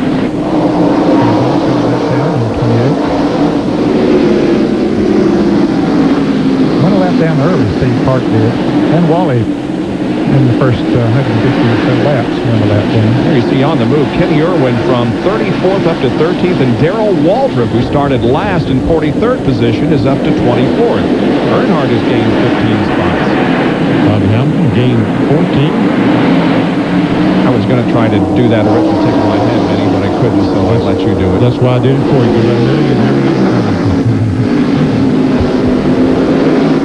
How about some Tabasco hot zone telemetry here? Mark Martin gains on Jeremy Mayfield. See those RPMs in miles per hour. Uh-oh, Jeff Gordon loses another spot. Bobby Labonte moves into the 5th spot. Gordon back to 6th. Oh, we got trouble up in, looks like Benson in the wall up in 1. Indeed it and is. No caution flag yet, but he's going to stop. Now the caution's out. Caution is out for the 7th time, Jerry. Kenny Schrader came right up on the 26 and started to make a move, and he looked like he was going to go left and right and then couldn't make a decision, or maybe couldn't get the car cut enough. He ran right into the back of the 26 car, lifted the 26 up in the air, and then it was over with. Benson's car began to sail up toward the wall, and thus the caution flag. Well, we pick it up after Schrader had made the impact with Johnny. We saw the impact with the wall. Obviously, that's the damage to the back of the car was done when he backed in the fence, not when Schrader ran the back of it, but that was the cause of going in the wall. Now, will they pit? They've run about 77, 78 laps since they pitted. I believe they'll come in this time. Looks like they are. The pit road is open. Yep.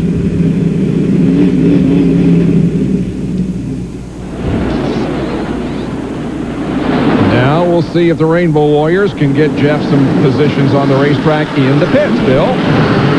His last pit stop was 17.6 seconds. Triple pits on your screen. Right side tires for Gordon going on. They're going to make a track bar adjustment. Jerry punches in the leader's pit.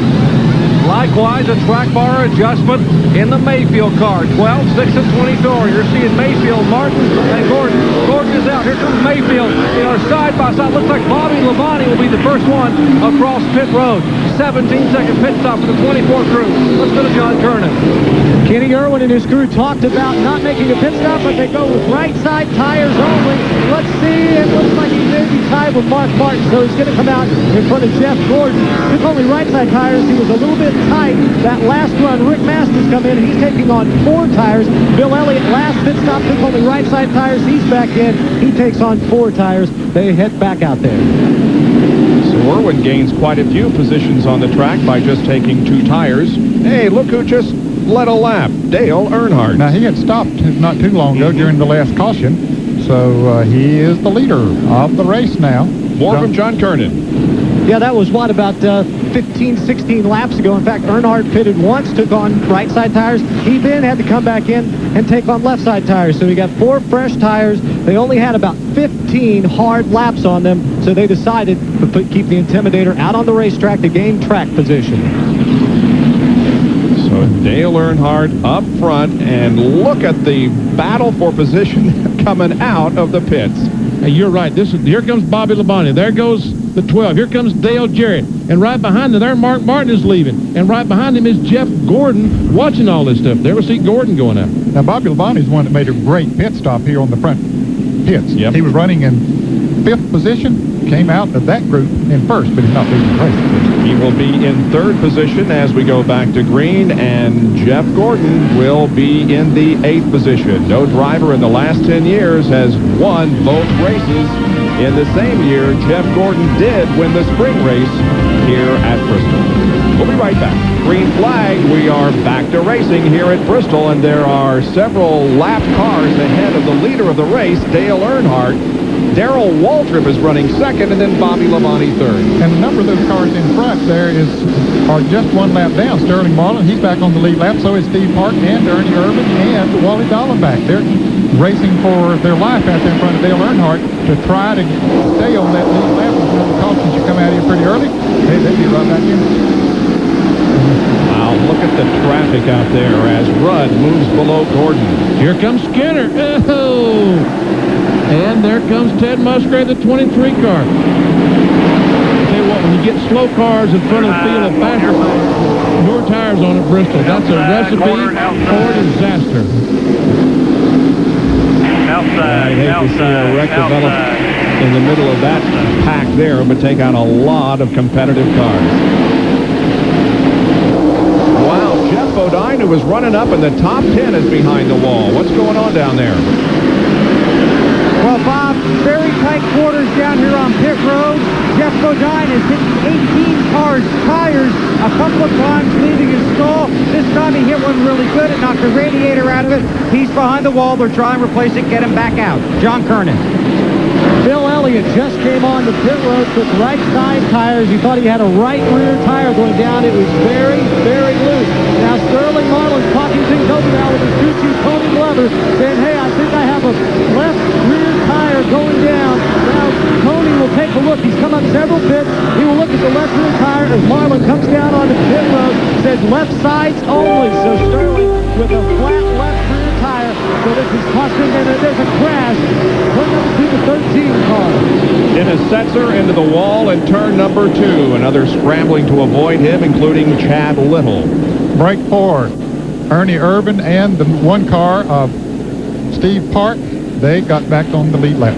Dennis Setzer trying to get the thing started. There's a lot of raw fuel in the exhaust pipe. And when he tries to start it and he opens the throttle, look at all that fuel come pouring. The bank is just pouring all that fuel out of the carburetor. He probably realized that, so he said, let me get it turned around. He don't know how much damage he's got to that Ford. Whoops, better get out of there, Dennis. Yeah, I think he finally got it started now. There we go. All he need to do is start the thing and get all that fire out, and I'd be good to go. Damage to the rear and the right front of the car. See the First Plus Financial crew. We see him there on the outside of Skinner as he comes down, and then we see Ted Musgrave on the inside. And just a little touch from Terry Labonte as he go down in the corner, and Setzer goes in that wall.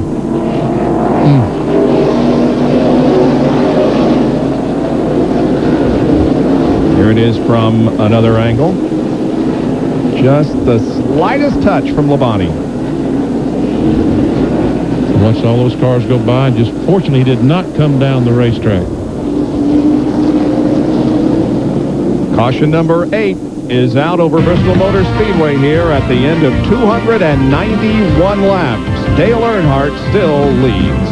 Just after 9:30 Eastern Time, if you're just joining us, welcome to ESPN Speed World coverage of the Goody's Headache Powder 500 from Bristol Motor Speedway in Tennessee. And a beautiful overhead shot from the Pennzoil copter cam. We've talked about how Jeff Gordon is going for 5 in a row and how nobody's done it in the modern era. Richard Petty and Bobby Allison both did it in 1971. That is not considered the modern era. Everything since 72 is. And, of course, Richard Petty won 10 in a row back in 1967. And then there is the story about Billy Wade, who won 4 races in a row. July 10th in Old Bridge, New Jersey, July 12th in Bridgehampton, New York, July 15th at Islip, New York, and July 19th in Watkins Glen, New York. In the year 1964, he won 4 in a row and never won again. And unfortunately, Bob has lost his life. He tested tires for Goodyear at Daytona, and he's the guy, he and Darrell Derringer, that tested the tires for Bud Moore and for Goodyear, the interliner tires, and he was killed during that test. There is Jeff Gordon and the Rainbow Warriors. They're going for 5 in a row here tonight. And just like last week, Jeff has not really been a contender tonight. He's currently in 10th position, and he has not led a lap so far. Under caution, it was out on lap 289. And there was in the 13 car, Dennis Setzer, the First Plus Financial car. Little tap from Labonte in turn one. Into the wall he goes. Down to Bill Weber on Jeff Bodine. Jeff Bodine sits behind the wall. They're trying to change out the radiator. He's still in the car with the helmet on. He hopes to get back out. He's losing laps, and we're back under green. And Wally Dallenbach was up there alongside Dale Earnhardt and missed a shift or something because he dropped back. Well, he realized that he was up there in front of Earnhardt, and he didn't want to go across the start-finish line in front of him. So he did back off.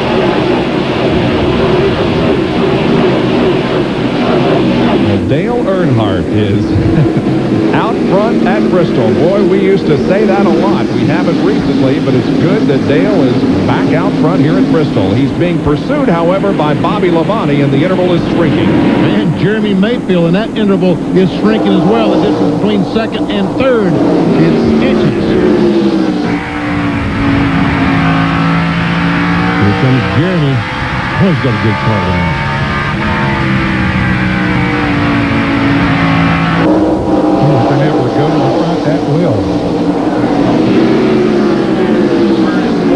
Oh, we got a crash. There's Michael Waltrip. Had a great run going. And caution flag waves once again. Michael Waltrip was in the top 10 at one point in the evening, and now it's beginning to look a lot like Bristol as we have heavily damaged race cars, including that of Steve Park. And he had gotten back on the lead lap just a little bit ago, but now, look at the damage to the sit-go Ford. John Kernan has more on Steve Park. This might very well be the end to a positively terrible night for Steve Park and his team. Earlier in the race, talking things over with Felipe Lopez's crew chief, he said, I don't like this car. I don't like it so much that whenever we get it back to Dale Earnhardt Incorporated, let's make a show car out of it. I guess he doesn't like it, huh? I don't think he likes that car. They'll have to fix it up a little bit to make a show car out of it. They wouldn't want it out there like that, would they? Well, they could tell him this is how a car looks when it runs Bristol. There you go. A nice show car. We're under our 9th caution of the evening. 301 laps completed. Back in just a moment. The green flag comes out. You rejoin us here at Bristol. Dale Earnhardt still has the lead. A lap car, but no lap cars between himself and Terry Labonte. Then comes Jeremy Mayfield and Mark Martin.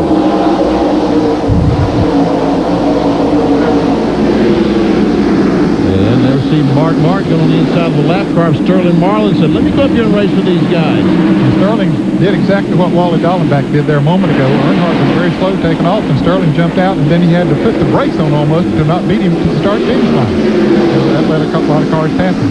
He's 2 laps down in 28th position, Sterling Marlin is. He, of course, made a green flag pit stop when he had a flat tire. Dale Earnhardt has led 30 laps here tonight. Jeremy Mayfield has led the most, 173.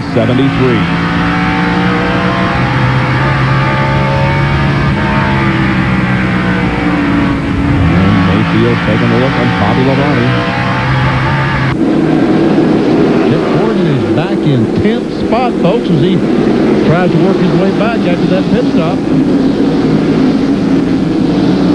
There we see 28 to 10. Jeff Gordon, that's 6 through 10. 7th through 10th, I'm sorry. Bob's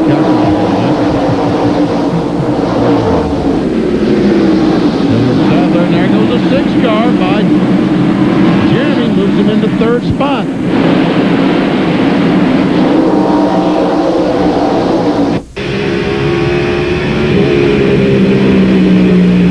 Mark Martin had been running the fastest laps here since the green flag came out again.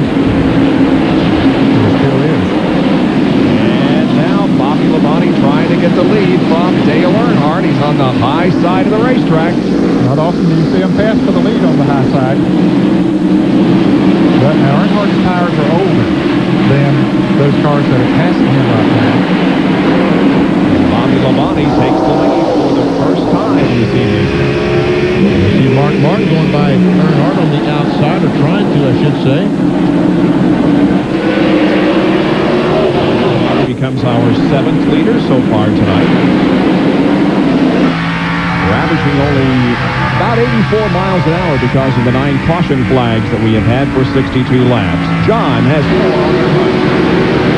Bob, I talked to Dale's crew chief, Kevin Hamlin, before this, or during this last caution, asked me why they had not pitted earlier, aside from track position. He said, well, we just really don't have enough sets of tires. They only have 3 sets of sticker tires left. However, Mike Thomas has brought over another set that they've gotten from the 77 car of Robert Presley. So now Earnhardt has 4 sets of sticker tires, and we're inside of 185 laps to go. That should do him fine till the end. Our Hardee's Field summary will show you the point positions as of now. Bobby Labonte picking up one. Top 2 or 3 staying the same. Now the 99 car of Jeff Burton has come up to challenge Earnhardt for the 4th spot. Yeah, he has really been going since this green flag came back out. He went around Dale Jarrett a little bit ago and just ran away from him, and now has caught this group up here. His lap speed, until he caught him, was about almost 2 miles an hour faster than those up in front of him. He finally worked his way into the 4th position. On short tracks this year, Jeff Burton finished 4th here at Bristol in the spring, 32nd at Martinsville, 7th at Richmond. We'll check as we see the running order. There's the AutoZone on-track interval between the 99 and the leader. We see he went from 1.9 to 1.2 seconds behind. And Jeff Burton, every lap almost the same. 3 laps in a row. Those 3 in a row, 16.7. Well, that's what you look for is consistency. And Mark Martin takes the lead. Yeah, Mark Martin goes back into the lead. He will lead his 10th lap of the evening. There you see that there are 22 cars on the lead lap, and the last driver on the lead lap is Darrell Walter, the 12-time winner here at Bristol. He's won this race 7 times, and the spring race 5. Here is Rusty Wallace and Ricky Rudd racing for the 7th and 8th position. Wallace has the 7th position. And Rusty Wallace, what a comeback that is to go from a lap down to work his way back to the 7th position. And Jeff Gordon still back mired in 9th position. They've been able to get by the 28 car of Kenny Irwin, who's back in 10th.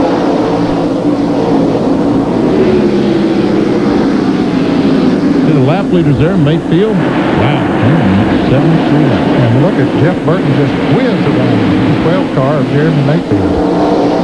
Jeff Burton in 3rd position, and for you Jeff 09 fans, he is back in the race. It'll be about 19 laps in the rears, but nevertheless is back in competition. That's too bad, because he did have a good run going here tonight, and here's another one of those drivers that needed a good run, needed a top 10 finish. Once again, there's Rusty Wallace and Ricky Rudd doing battle for 7th position. Look at the speeds. Jeff Burton is the fastest car on the racetrack, was that last lap. And Rusty was 3rd quick.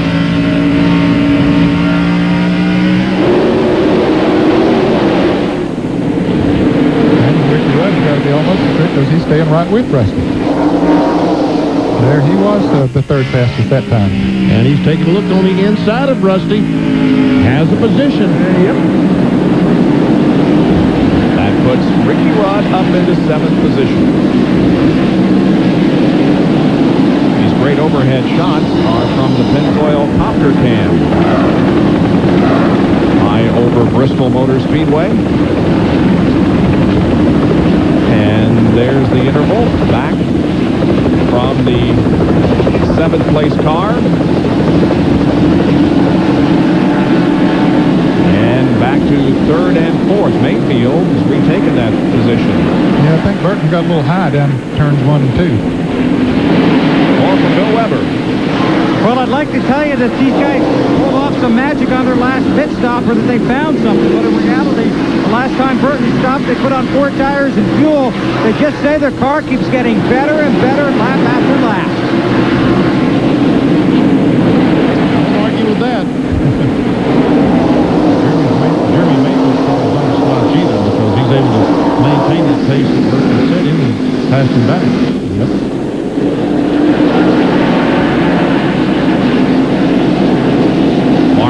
is the leader of the race by almost a full second over Bobby Labonte. Martin's average finish here at Bristol is the best of all drivers.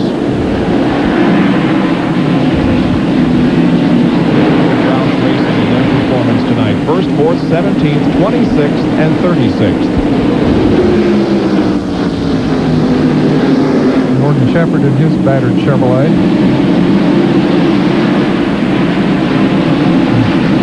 Brett Bodine, they're about to go another lap down. Brett is in 27th position, one lap down. Let's go for more on him. Bill Weber. And Brett is struggling in the car, involved in an early crash in this race. They knocked out the blower at that point. He's really battling the heat and some dehydration. They have Kenny Wallace in their pit with his helmet on, ready to replace Brett. They want to wait for a caution, but if Brett can't hold out, they'll bring him in and put Kenny Wallace in the Paychex Ford. Well, Brett's been involved in a couple of incidents tonight. That big one over on the back stretch, and then he crashed here on the front stretch. All that, he's still only one lap down. Here is Dale Jarrett taking the 5th position from Dale Earnhardt. And here's Ricky Rudd trying to take that 6th position away. Johnny Benson spent several laps behind the wall. He's 61 laps down, but back in competition. Now Rudd drives to the outside of Earnhardt and tries to take the 6th place away from Dale. Dale gives him running room. Stays on that inside line. Lets him work for it. You got to work a little harder when you pass on that outside than you do on the inside. Dale Earnhardt led 34 laps tonight.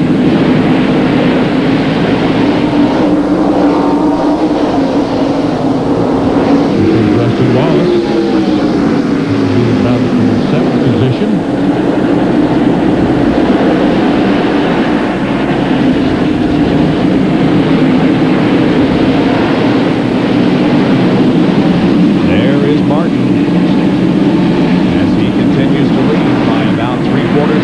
Over Bobby Labonte and about 2 seconds over Jeremy Mayfield. Laps are clicking away. 338 completed out of 500 in the Goody's Headache Powder 500. In commercial break, we have another caution. That is the situation right now. Jerry Nadeau spinning off of corner number 2.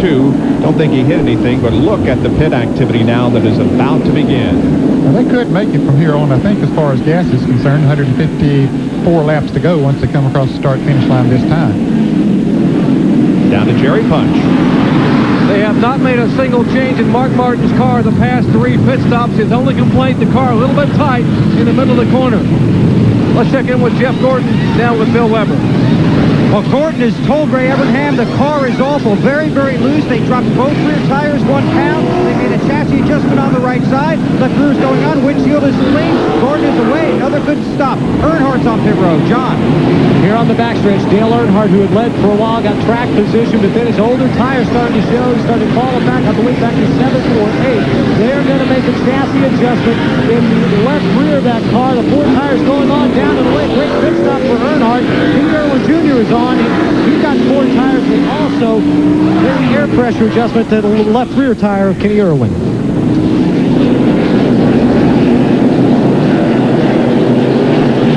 Jeff Gordon did pick up a position in the pits as the Rainbow Warriors had another great stop. Now, if these chassis adjustments work, maybe he can work his way towards the front. He is in 6th position right now, under caution because of this that was happening just a few minutes ago. Lap 345. Here's Nadeau. There's him spinning. Watch this as he smokes those tires. And watch Mark Martin just stop. Watch him stop because he cannot see in that smoke.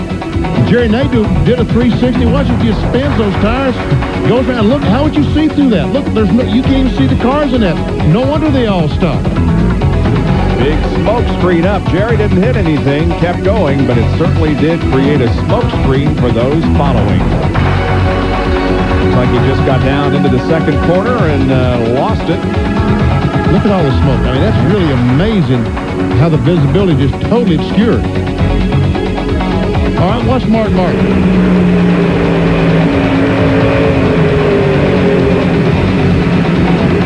Look behind him. That's what he's seeing in front of him as well. Now from Bobby Labonte's perspective.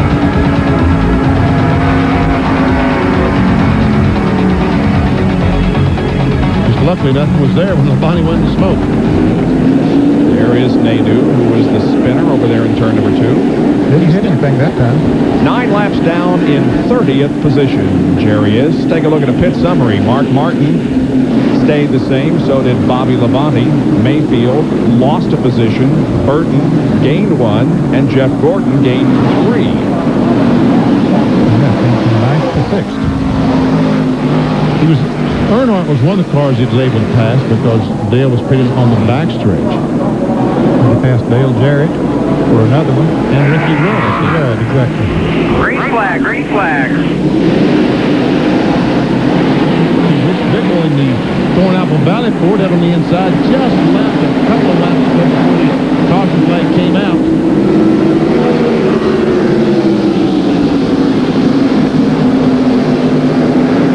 Bill Weber has more on the Dale Jarrett situation back in 7th.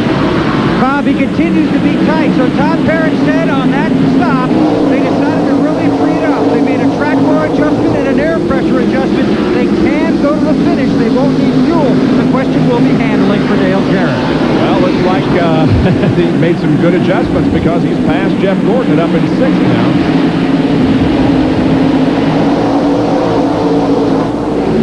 Ricky Rudd working on Gordon. And Jarrett works on Sterling Marlin, who's a couple laps down.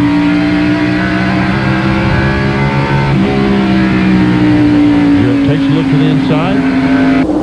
By Sterling Marlin. Something not good there. And there's Jeff Gordon trying to get on the inside. Sterling Marlin. Here comes Ricky Rudd and Mike Skinner. All those cars battling for position. That's 7th, 8th, and 9th. Mike Skinner's had a good run, and he lost that lap, remember, got it back, and he's been up in the top 10 quite a while now.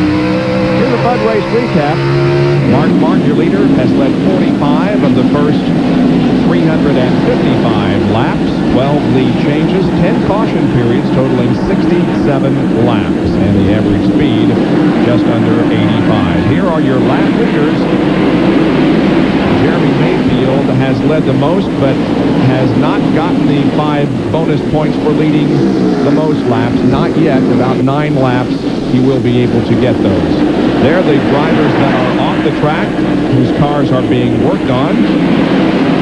And there are the 4 drivers who are out of competition.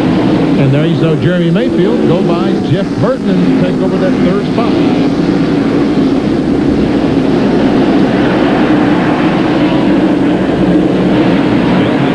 On one of the drivers who just come back in competition. And that would be Brent Bodine. He went back out on the track, but during that caution, he did get out of the car. Kenny Wallace got back in. They put Brent on oxygen, then put him in a golf cart. He was able to walk to the golf cart under his own power. They've taken him to the infield care center. He looks like he's had a tough night, but he also gave a little thumbs up. He's okay. We'll check on him in a couple of laps here.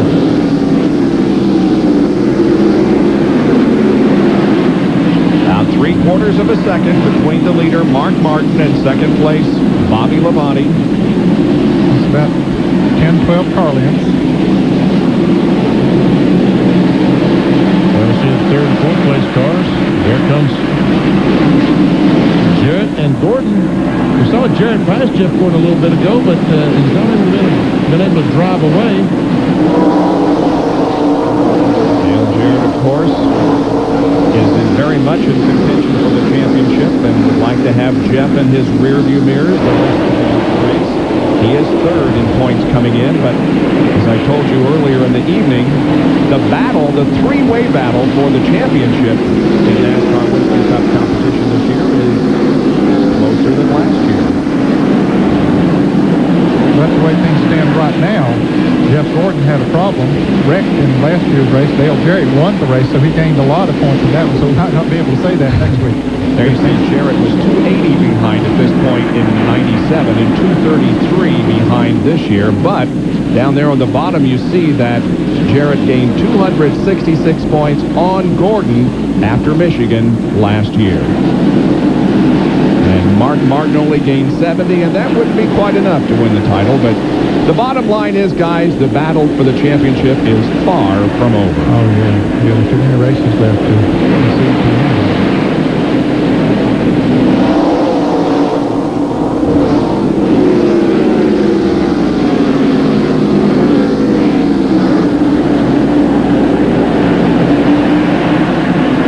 During a commercial break a few minutes ago, we kind of laughed at ourselves and said, well, doesn't look like the Jeff Gordon is going to win 5 in a row, but this is exactly the situation he was in last week. If we hadn't been at Michigan last week, we could say that, but we were there and watched him being really and truly about a 5th or 6th place car, and they came in that last pit stop, made some changes, and he was able to win the race. But it doesn't look like that they're going to be able to do that tonight. Just right now, looking at this situation, it looks like that Gordon has his hands full staying where he is on the racetrack. It does. It's a work in progress, you might say. They continue to make adjustments on that DuPont Chevrolet and trying to stay up there, but he just, as he said, he and Ray Abraham both before the race, he said it to the media, we just have to come out here with all 4 fenders on that thing with a good finish. There is Mark Martin, who is second in points, who has the lead right now, and Jeff Gordon started this race in 7th position, and only Darrell Walter back in 1978 was able to win from the 7th starting spot. Back in a moment. And it's just about 10 o'clock Eastern time now, and for those of you just joining us, we welcome you to the Goody's Heading Counter 500 that is being led by Mark Martin by about a second and a half over Bobby Labonte. Fred Bodine has climbed out of this car. He's not feeling well, and he's given the controls over to Kenny Wallace. Position 3 laps down. Paycheck for number 11. You see the leader go by, Mark Martin, and there's Ward Burton. There's the second place car. He's a second and a half behind Mark Martin.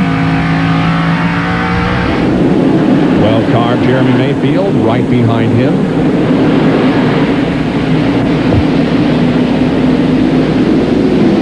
Behind Jeremy is the 99 car. Oh, a little tail happy there. Jeff Burton, the 99 car, came off the corner. Look at Rusty Wallace.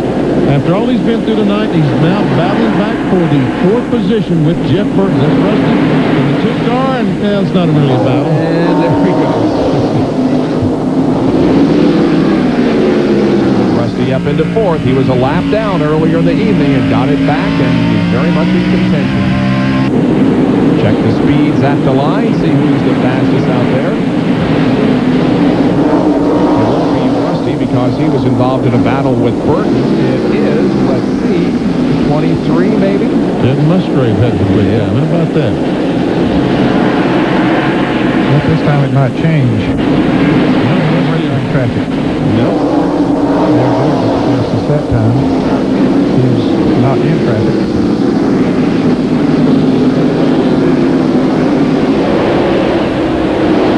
This time we'll see that.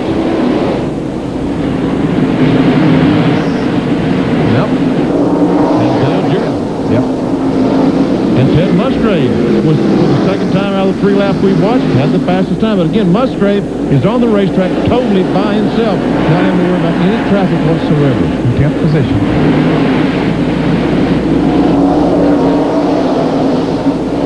And once again, Musgrave out there by himself, running some good laps.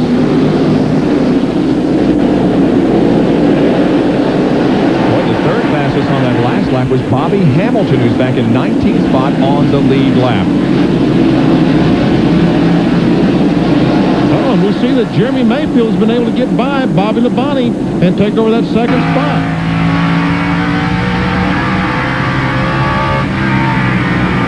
And now Jeremy Mayfield will set sail for Mark Martin. He's got about 2 seconds to make up.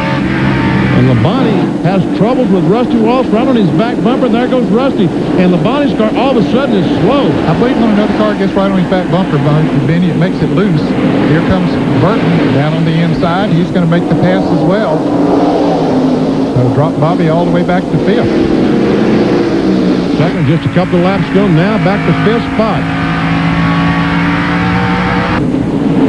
We've been watching Ted Musgrave run those good laps. He just moved into the 9th position. Was able to get by Mike Skinner.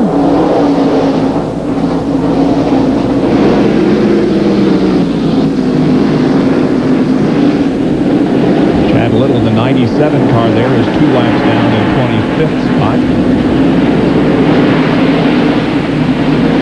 Bob in the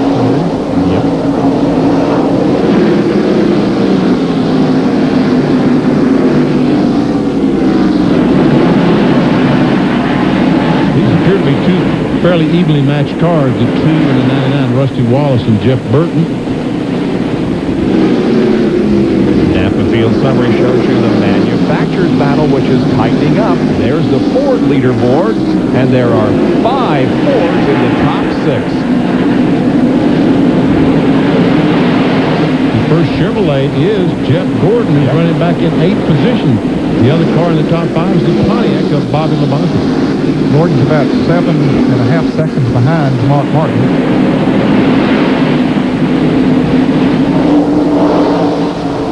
Ford has led 348 laps tonight. That's pretty impressive. There's the rookie battle. 20-point lead for Kenny Irwin. And there is Kenny, who continues to run a good race. He's in 15th.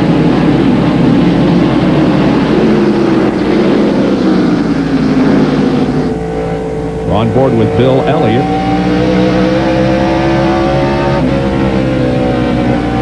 I guess we now get a Barbie at McDonald's, huh? Is that what that says? Yeah. Are they talking about the Australian Barbie? Something to eat. Like shrimp on the Barbie, huh? Shrimp on the Barbie, yes. Mark Martin coming up on some lap traffic now. That's Elliott Sadler just ahead.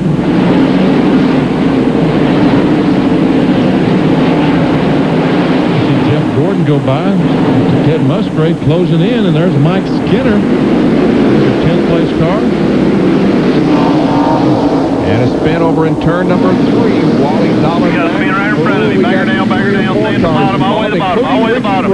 Yeah, go. And Jeff Gordon just barely escaped. I don't know that Ricky Rudd hit anything. I think he just might have just stopped. Ward Burton, in fact, hit Jerry Nadeau. That's where he got the damage to his car. Yeah, you may be right. There doesn't appear to be much damage, if any, on Rudd's, but Jerry's is and the left front, this area is where Ward Burton ran into the 9 car. We can see the damage to the right behind the left front tire. Okay, they've got just over 100 laps to go. Hasn't been but about 50 laps since they were in. Will they stop again? Here's a replay. You ever see Nadeau? Well, they see Ward Burton has hit him. You see Ricky Rudd just stop. Jeff Gordon drives down the apron of the racetrack. So does Skinner. So does Kenny Schrader. And look at Terry Labonte. He's going to go by on the outside. Squeezes in there. But I think Rudd's car died once he pulled up there and stopped. And it took him a little bit to get it fired up. And they are making pit stops. Here's Jerry. All right, down pit road, just over 100 laps to go. Here is Mark Martin in. They could have made it the rest of the way. Martin could have made it, so could have Mayfield, but this is a break for Rusty Wallace, who could not have made it the rest of the way on fuel. Now left side tires going on the Valvoline Ford of Mark Martin. Here comes Rudd, who will pull right in front of Martin on pit road after having stopped up there in the latest caution. Martin is down and away. Let's go to Bill Weber. Jeff Gordon continues to battle a very, very loose race car. They have made a chassis adjustment. They've got the left side tires on it. With a 4-tire stop, he's on his way. Kernan. Dale Earnhardt's crew in the middle of 4-tire change. No chassis adjustments to left. The rug that's coming off. Tires coming off. They clean the windshield. There goes Bobby Labonte by. And Earnhardt's teammate Mike Skinner goes by.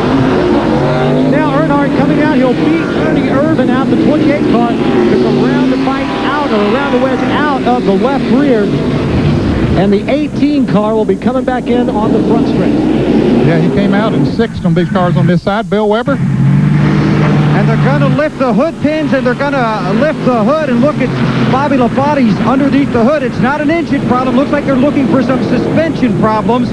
Now, Bobby Labonte came across the radio very agitated after that last caution came out, so they're going to try and see if he has a suspension problem. Jimmy Makar shouting at him to lower the hood, get the hood pins back in, get Bobby back out. I imagine he'll be back in for another stop. Can't see the right side of the car. You guys have a better view of that.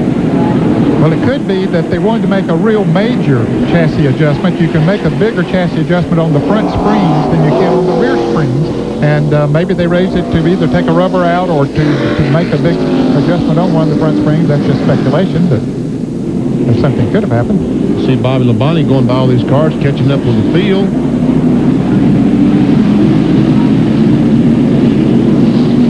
Once again, this is why we are under caution, the 11th of the evening. And Dallenbach, this is I don't know, is this the same? Yeah, the wreck is behind. Jerry Nadeau spun because Dallenbach had spun in front of him. I couldn't figure out why Jerry Nadeau spun, because Dallenbach had spun in front of him. Let's see why he spun. There we see Dallenbach. This might be why he spun. Yes, it is. Oh, maybe that's why they worked on Bobby Labonte's car. Exactly. Raised the hood on it because he hit the 50 car of Dallenbach. Here he comes back in the pits. He probably has a toe-in problem, Bill Weber. Benny, you're stealing my thunder again. You're all over it. That's exactly what it is. They asked Bobby Labonte how it was when he went back out. He said, Jimmy Makar said, any change? Bobby goes, yeah, it's worse. They do have a toe-out problem. They're trying to work on that now. Labonte telling Makar how the car is handling. The crew under the hood working on it, trying to make the adjustments. Spotter watching for the pace car. Now they put the hood down, put the pins back in, and Bobby will make another lap and then tell his crew how his Interstate Batteries Pontiac is handling. We'll check out Bobby Labonte or update the leaders. 400 laps on the board, 100 to go in Bristol. The excitement's just beginning. And Rusty Wallace in second. And Mark was able to get by Jeff Green, the last on the inside. Rusty has not been able to clear the 46 car, and that's let Mark pull away by about a half second.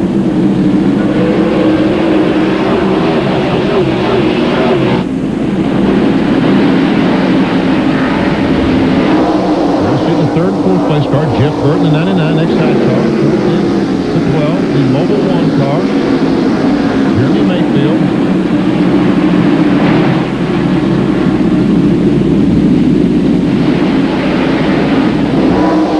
Jeff Green in number 46. Oh, we got the 75 car going around and coming across the racetrack, and we'll be out right here. Everybody else avoids him. Stay to the bottom in 2. That's amazing. Rick Mast in trouble in corner number 2. And we see the water from the broken radiator on the racetrack, so they'll have to get somebody over there and clean that up. He, too, is burning off some raw fuel as he tries to get the car restarted. Mast is in 25th place now, 2 laps down. See, the left rear tire is flat. I don't know if that's caused the spin or was the result of the spin.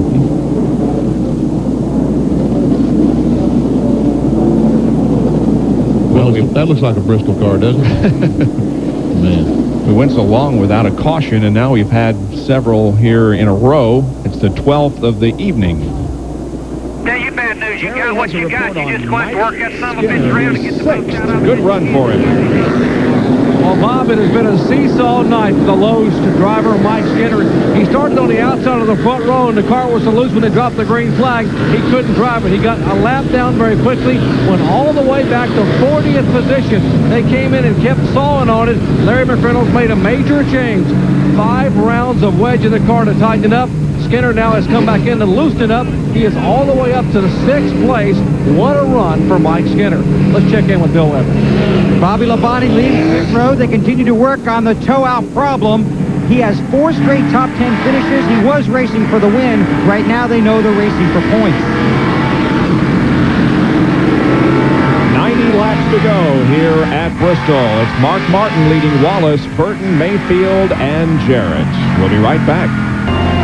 Goody's had a Powder 500 from Bristol Motor Speedway right after we finish at 11 o'clock Eastern Time. Sports Center will have an update on the home run watch, an update on the Dodgers-Braves game, and about that Chargers and Colts rookie matchup for the quarterbacks, Leaf and Manning.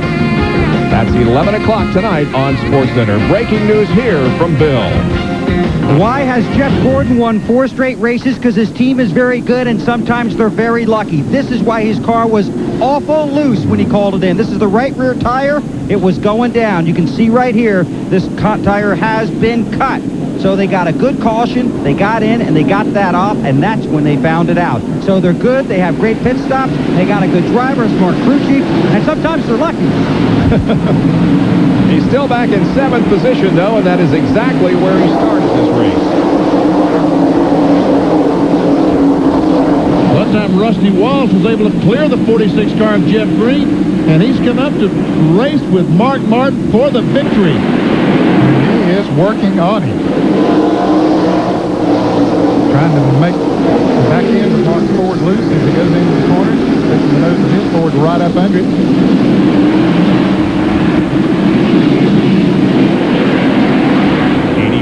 laps to go. Jeff Gordon is back in 7th spot, while Mark Martin and Rusty Wallace battle for the lead. Rusty going for his 7th win. And you say 7th place, but he definitely does not want to be in the middle of all these lapped cars.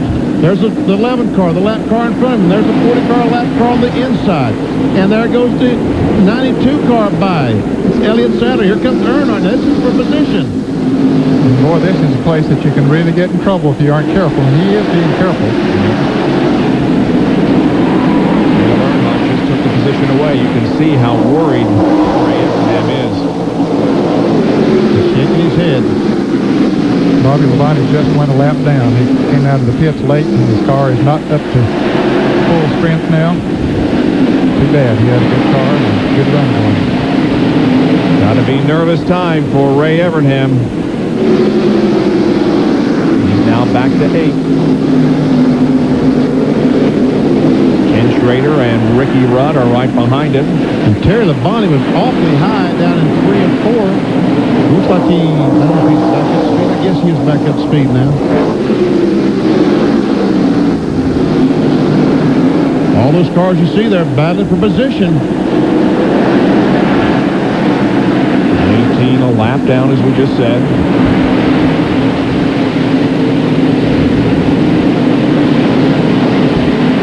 I never saw Terry Labonte just a moment ago. Was very, very high, but it looks like he's back up to speed now. I guess he got shuffled down in the corner and up in the loose stuff and just took a lap to get back going again.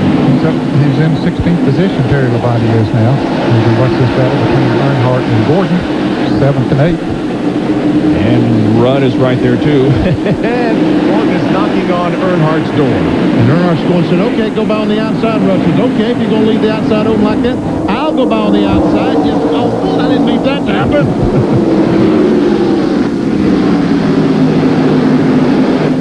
Can he make the pass? Oh, got to run off the corner and got back in front of him.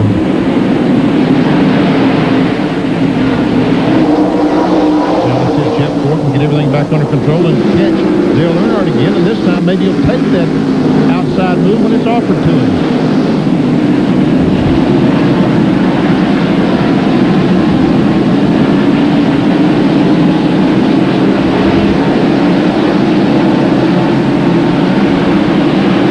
John Kernan has a report on the backstretch pit. Ernie Irvin has radioed in and told his crew he can hardly turn the wheels. His seat is very, very hot from the exhaust coming up, heating up the seat. So Ward Burton, who has been knocked out of the race, he is standing by in the pits, ready to go in the car when Ernie makes the decision to come on to pit road. Let's go to the front stretch now and Bill Weber. And Terry Labonte apparently has a brake problem. That's what Andy Graves, his crew chief, has told me. So it's a brake problem on the Kellogg Chevy for Labonte. That's a big problem at Bristol. Yeah, especially when you're in heavy traffic. It looks like right there he's out there by himself, but he's not. There's cars right in front of him, and not too far behind him there are cars. Those in front of him are the ones that he's worried about. Meanwhile, it is battle for 2nd position now, as Jeff Burton is right there on the back bumper of Rusty Wallace. And Martin is pulled away. We see Martin go by. That's about 3/4 of a second between Martin and Rusty Wallace. Right a moment ago, Rusty Wallace was the aggressor. Right now, he's the defender. 70 laps to go in this race. And Jeff Gordon is taking that outside route that Dale Earnhardt lost him the last time. He got up there, Earnhardt lost him again, and Jeff Gordon took it. So he goes by Earnhardt and moves into the 7th position. And there goes Jeff Burton into 2nd.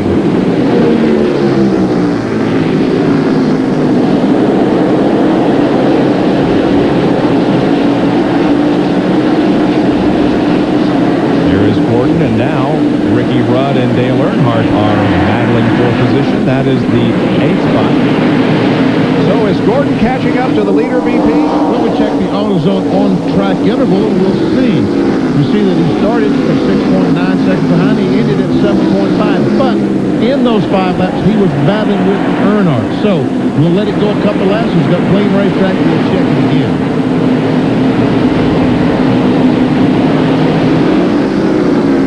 four-time winner here at Bristol, Jeff Gordon, but all of his 4 wins have been in the daytime. Oh, we got a spin. Is that Jeremy Mayfield? Yes, it is. And so far, no one's hit him. Boy, Dale Jarrett just missed him. Caution waves once again. All that running into what, second or third, fourth spot, somewhere in there? He's running fourth. He's still on the lead lap. He got it going again. Now, this is really 65 laps to go. How many of these cars will pit, if any of them? Yeah, it'll surprise me if they do come in. It's only been... Well, now what's happening here between Darrell Waltrip and Mark Martin? I guess Mark has slowed down to let Darrell go by, and Darrell wouldn't go by. I guess he didn't feel like he was entitled to go by, is all I can figure out. Anyway, the pace car goes back out. Jerry Nadeau goes back on the racetrack after that collision up in turn 3 a moment ago. Darrell Waltrip is 4 laps down in 27th position. Well, let's see here. There's Darrell running up beside of Mark. Ooh, and he hit him. Yeah. So I guess, oh, that was a conversation. What are you doing, man? Here's the crash. I guess I don't know if the 12 car of Jeremy Mayfield got just a little high, or there was slight contact between he and the 18. Hard to tell. From Bobby Labonte's on board, we'll see if we can... Can't tell anything because it's in front of him. You're sitting still in the backstretch and cars coming by at 130 miles an hour. That's kind of scary. Jerry Punch. All right, some minor damage on the front of Jeremy Mayfield's Mobile 1 Taurus. He said he got into the 18 car on the racetrack. That was the contact and the reason for the spin, according to Mayfield on his radio back to crew chief Paul Andrews. Left side tires going on. Left side tires on. Earnhardt is in the backstretch in front of John Kernan. And we would anticipate a 4-tire change for Dale Earnhardt. The lefts are over the wall already. Crew comes around. They'll take the lug nuts off. No adjustments so far. They figure, hey, we're back a little bit. Might as well put 4 fresh tires on this and see what Earnhardt can do with, about 62 laps remaining. Earnhardt has 4 fresh tires. We'll see if he can move his way toward the front. Earnhardt leaves the back pits and goes back onto the racetrack. Mark Martin leading here with 438 of the 500 laps completed. We'll be right back with more from Bristol Motor with Mark Martin leading Jeff Burton and Rusty Wallace. We saw that little incident between Mark and Darrell Waltrip. Doc, what was that all about? Mark Martin or Darrell Waltrip, either one know what happened out there, but Mark Martin was concerned that he might have a fender rubbing on the left front. That's why he had a teammate out there. They called and asked the 99 car of Jeff Burton to go up and take a look at it. Burton moved up the side margin a moment ago during the caution flag and said, Mark, turn your wheels back and forth. He said, I don't see anything rubbing. I believe it's going to be okay. Now, Burton could have said, yeah, I think it's going to rub. You need to pit. Of course, he would have been the leader. His teammates don't do that to teammates.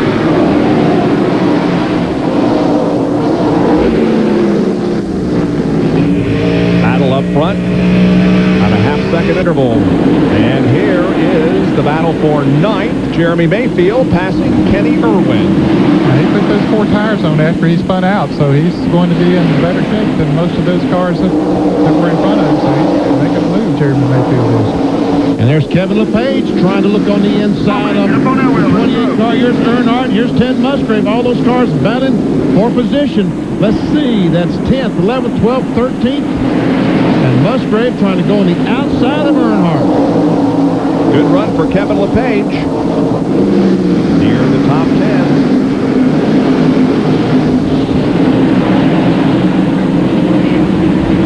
There's Jeff Green, the money store. He's a lap down and has gotten up in the mix here.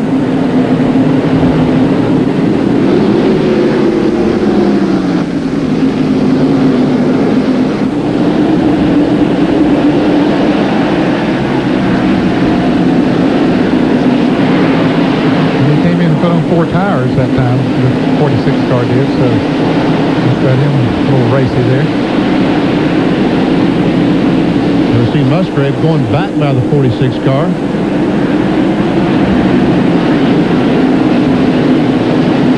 We'll see little contact between the 3 car and the 16. Dr. Earnhardt hit the brakes hardly. Something drug. And LePage right now is not able to keep up with the 28 car. Points position staying the same at the moment through the top 10. Earnhardt trying to look on the inside of LePage. More contact. And Kevin lost 2 positions. He lost one to Earnhardt and one to Ed Musgrave. Meanwhile, the 28 car, Kenny Irwin, is on the inside of Schrader, takes a spot away. Here comes Earnhardt. That's going by Schrader. Wow, look at this. And there's contact between Musgrave and Earnhardt. Now LePage is coming back on the outside. It's hard to keep up with so much action going on around here. I'm telling you.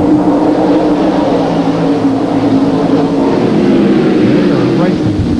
And, you know, with less than 50 laps to go, they got to go at it. Here's LePage diving on the inside of Earnhardt. Made it look easy. Now here comes Musgrave. He's trying to get on the inside of Earnhardt. Can't quite do it.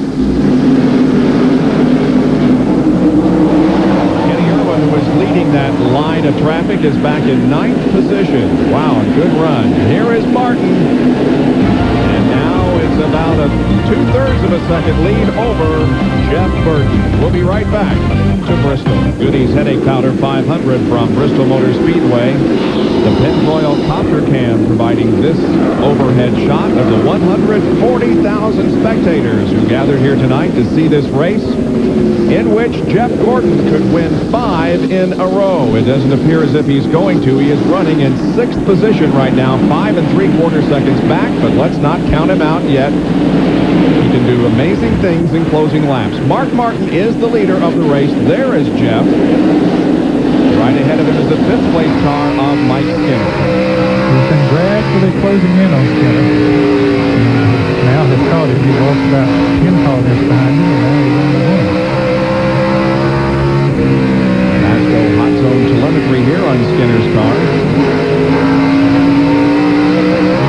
His acceleration going straight away to 120 miles per hour or so.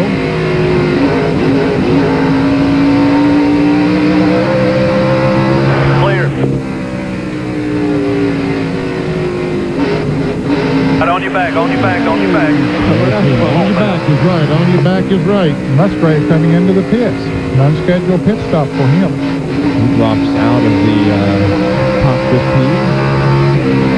You see Skinner going in the corner. You know, Jeff Gordon right now, I mean, he realizes, they all realize that he does not have the car tonight that these other guys do. He's trying to get all the positions he can. You see he's got a hit pin out. Right on you, right on you. Watch the 9 car up high. Keep her down. Don't let him in there. Corner, inside corner. Oh, and he's there. Still there. Still there. Still there. 40's there. They got him. Good job. You got to go. Attaboy. Jeff up into 5th. Spin over there. On the back. Irwin has spun, but no caution. He gets going again. No caution as Irwin drives away. He was in the top 10, and here is Mark Martin. Waltrip with ease, and now Kenny Irwin is about to go lap down. the problem is, look, the 99 car is right. I guess when the 28 car spun, that Mark backed off because of that, because the spotter probably told him caution was out. And check this out, the 99 car is closed up to right on his rear bumper, and now Irwin wants to try to stay in the lead lap, so this is double problems for Mark Martin. Irwin is 15th. There's Jimmy Finney. Mark Martin's crew chief. And of course, he's racing with his teammate. Now, Kenny Irwin does go a lap down the Texaco car. In 15th spot, Bill Weber has a report. Well, as they look on from Jeff Burton's pit, this may be his best run of the evening. His car is good on short runs, okay on medium runs, but normally tonight, not very good on long runs. After about 50 laps, he starts getting very loose. Right now, he's able to hang on. The question is, can he catch Mark? That is the question we will answer in 24 laps. Doesn't look like it. Now Mark pulls away now that he got past Kenny Irwin. You can see the distance there as he puts a lap on the Another lap on the Joe Nemechek car. And a couple of drivers that are in the hospital but apparently doing okay. Brett Bodine and Ernie Irwin. Kenny Wallace is subbing for Brett and Ward Burton in for Ernie. Those guys are receiving oxygen in the care center, but both appear to be okay other than that. Ever see Ted Musgrave, the 23 car? Ned mentioned just a moment ago he was on pit road making an unscheduled pit stop. I'm told the right front tire was flat, Ned, on the Winston Ford. And that's too bad. He's 2 laps down. It's hard to make a pit stop here and not lose a couple of laps at Bristol. Right up on you, on you. Yo, looking. Yeah, you need to let him go, Mike, because he's faster than 13 tires. Here he coming, here he is. Right on your back, right on your back, right on your back. Jeremy Mayfield Inside. Clear. This is not for position. Coming again, here he comes. Clear down behind him. Go. Now go, because the next car will be for position. That's 12 car. Here, Mike. Stay with him. Clear high. Driving your hands off, but we got to go here. You got it. Low cars here, 91 to 50. Stay with him right there. Go. Clear. Well, that's wise to move up, let all those cars go by. Oh, Jerry Mason up in the high stuff, got it in the outside retaining wall. He's coming on around, so I don't know if he needs to make a pit stop or not, but he's staying up there as cars continue to go by him. There's Kyle Petty going by. Kyle still having a good run, still on the lead lap in 12th place. Nadu, on the other hand, is 57 laps down in 30 seconds. 14 cars on the lead lap now.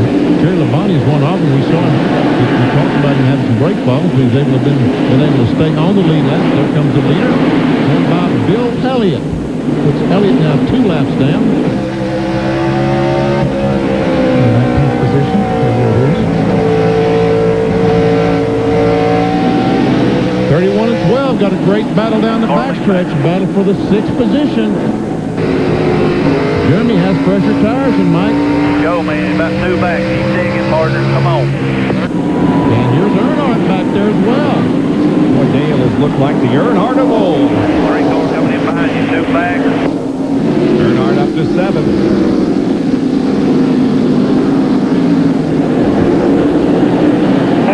Mike. Big time.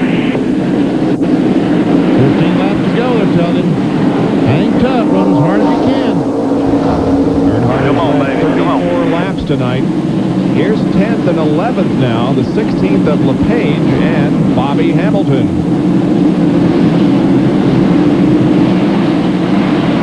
And now Dale all clear. Still trying to get that 6th spot away. Run your way. I'll tell you what's up. Just keep digging. Right on you. Looking high clear. Well, he drove that car down in there, didn't he? Jeremy Mayfield, all of a sudden, when Earnhardt went by, he's thinking the pressure tires that he'd be able to he's in the bottom. race with these guys, but he's falling back now. So evidently a problem on the Mobile 1 Ford. There you go. Jeremy Come on, Mayfield baby. Come on. in 8th position. Go get him. Left to go. Left to go. Meanwhile, the 2 and the 88 are running 3rd and 4th. Here they are, passing Kenny Irwin. John has an update on Jeremy, who's dropped back to 8th. I just talked to his crew chief, Paul Andrews. He said the car is just extremely tight right now. He goes into the turn, and it doesn't want to turn. It wants to push up toward the wall. But what a battle there is in front of him between the teammates Mike Skinner and Dale Earnhardt. Clear. Of course, these teammates traded crew chiefs, too, a few weeks ago. Kevin Hamlin now on the... On your back. Touch it, rub it inside. Clear behind him. That son of a bitch. Yeah, something like that. Teammate or not. Well, there are less than 8 laps to go in this race now as we're winding down. Earnhardt is in 6th spot. Here is Mark Martin, who has a 1 3/4 second lead on Jeff Burton. And you know that Mark Martin would certainly have loved to have had this victory last Sunday in Michigan. You know, I think that same thing, then it's coming a week late, but he'll cherish the victory anyway.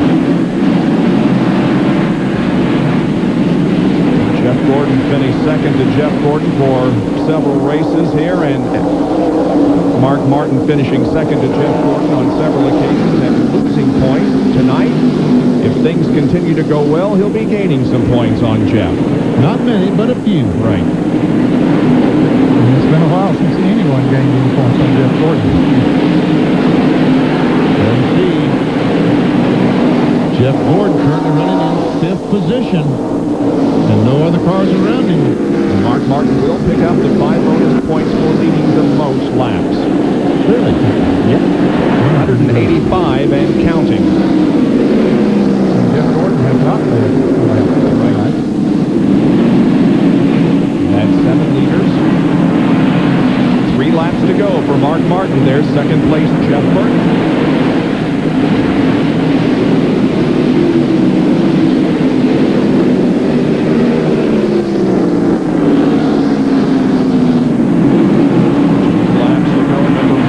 After he lost at Michigan last week, but he wanted to go home, regroup, think about it, come back to Bristol and kick butt, and he's doing it. I think I would think we'll probably see a more emotional Mark Martin in victory lane than we've seen. Right. And the other 4 victories this year. He has won at Vegas, Texas, California, and Michigan. All of those, of course, those are super speedways. He's about to chalk up a short track victory. Mark Martin wins the Goody's Headache Powder 500 at Bristol Motor Speedway. His 5th win of 1998, his 27th career win, and 6th on a short track.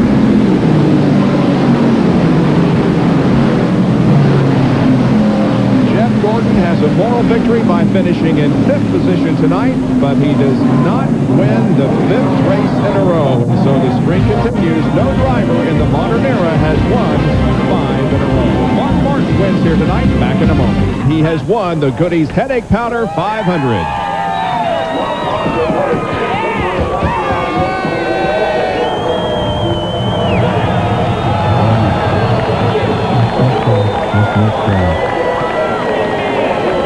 Without question, a big fan favorite. Down to the McDonald's Winner's Circle interview and Dr. Jerry Punch. Absolutely a fan favorite. He climbs out of the car. Now we'll climb down on the side of the Valvoline Ford. Mark, you stood up there, 140,000 people cheering.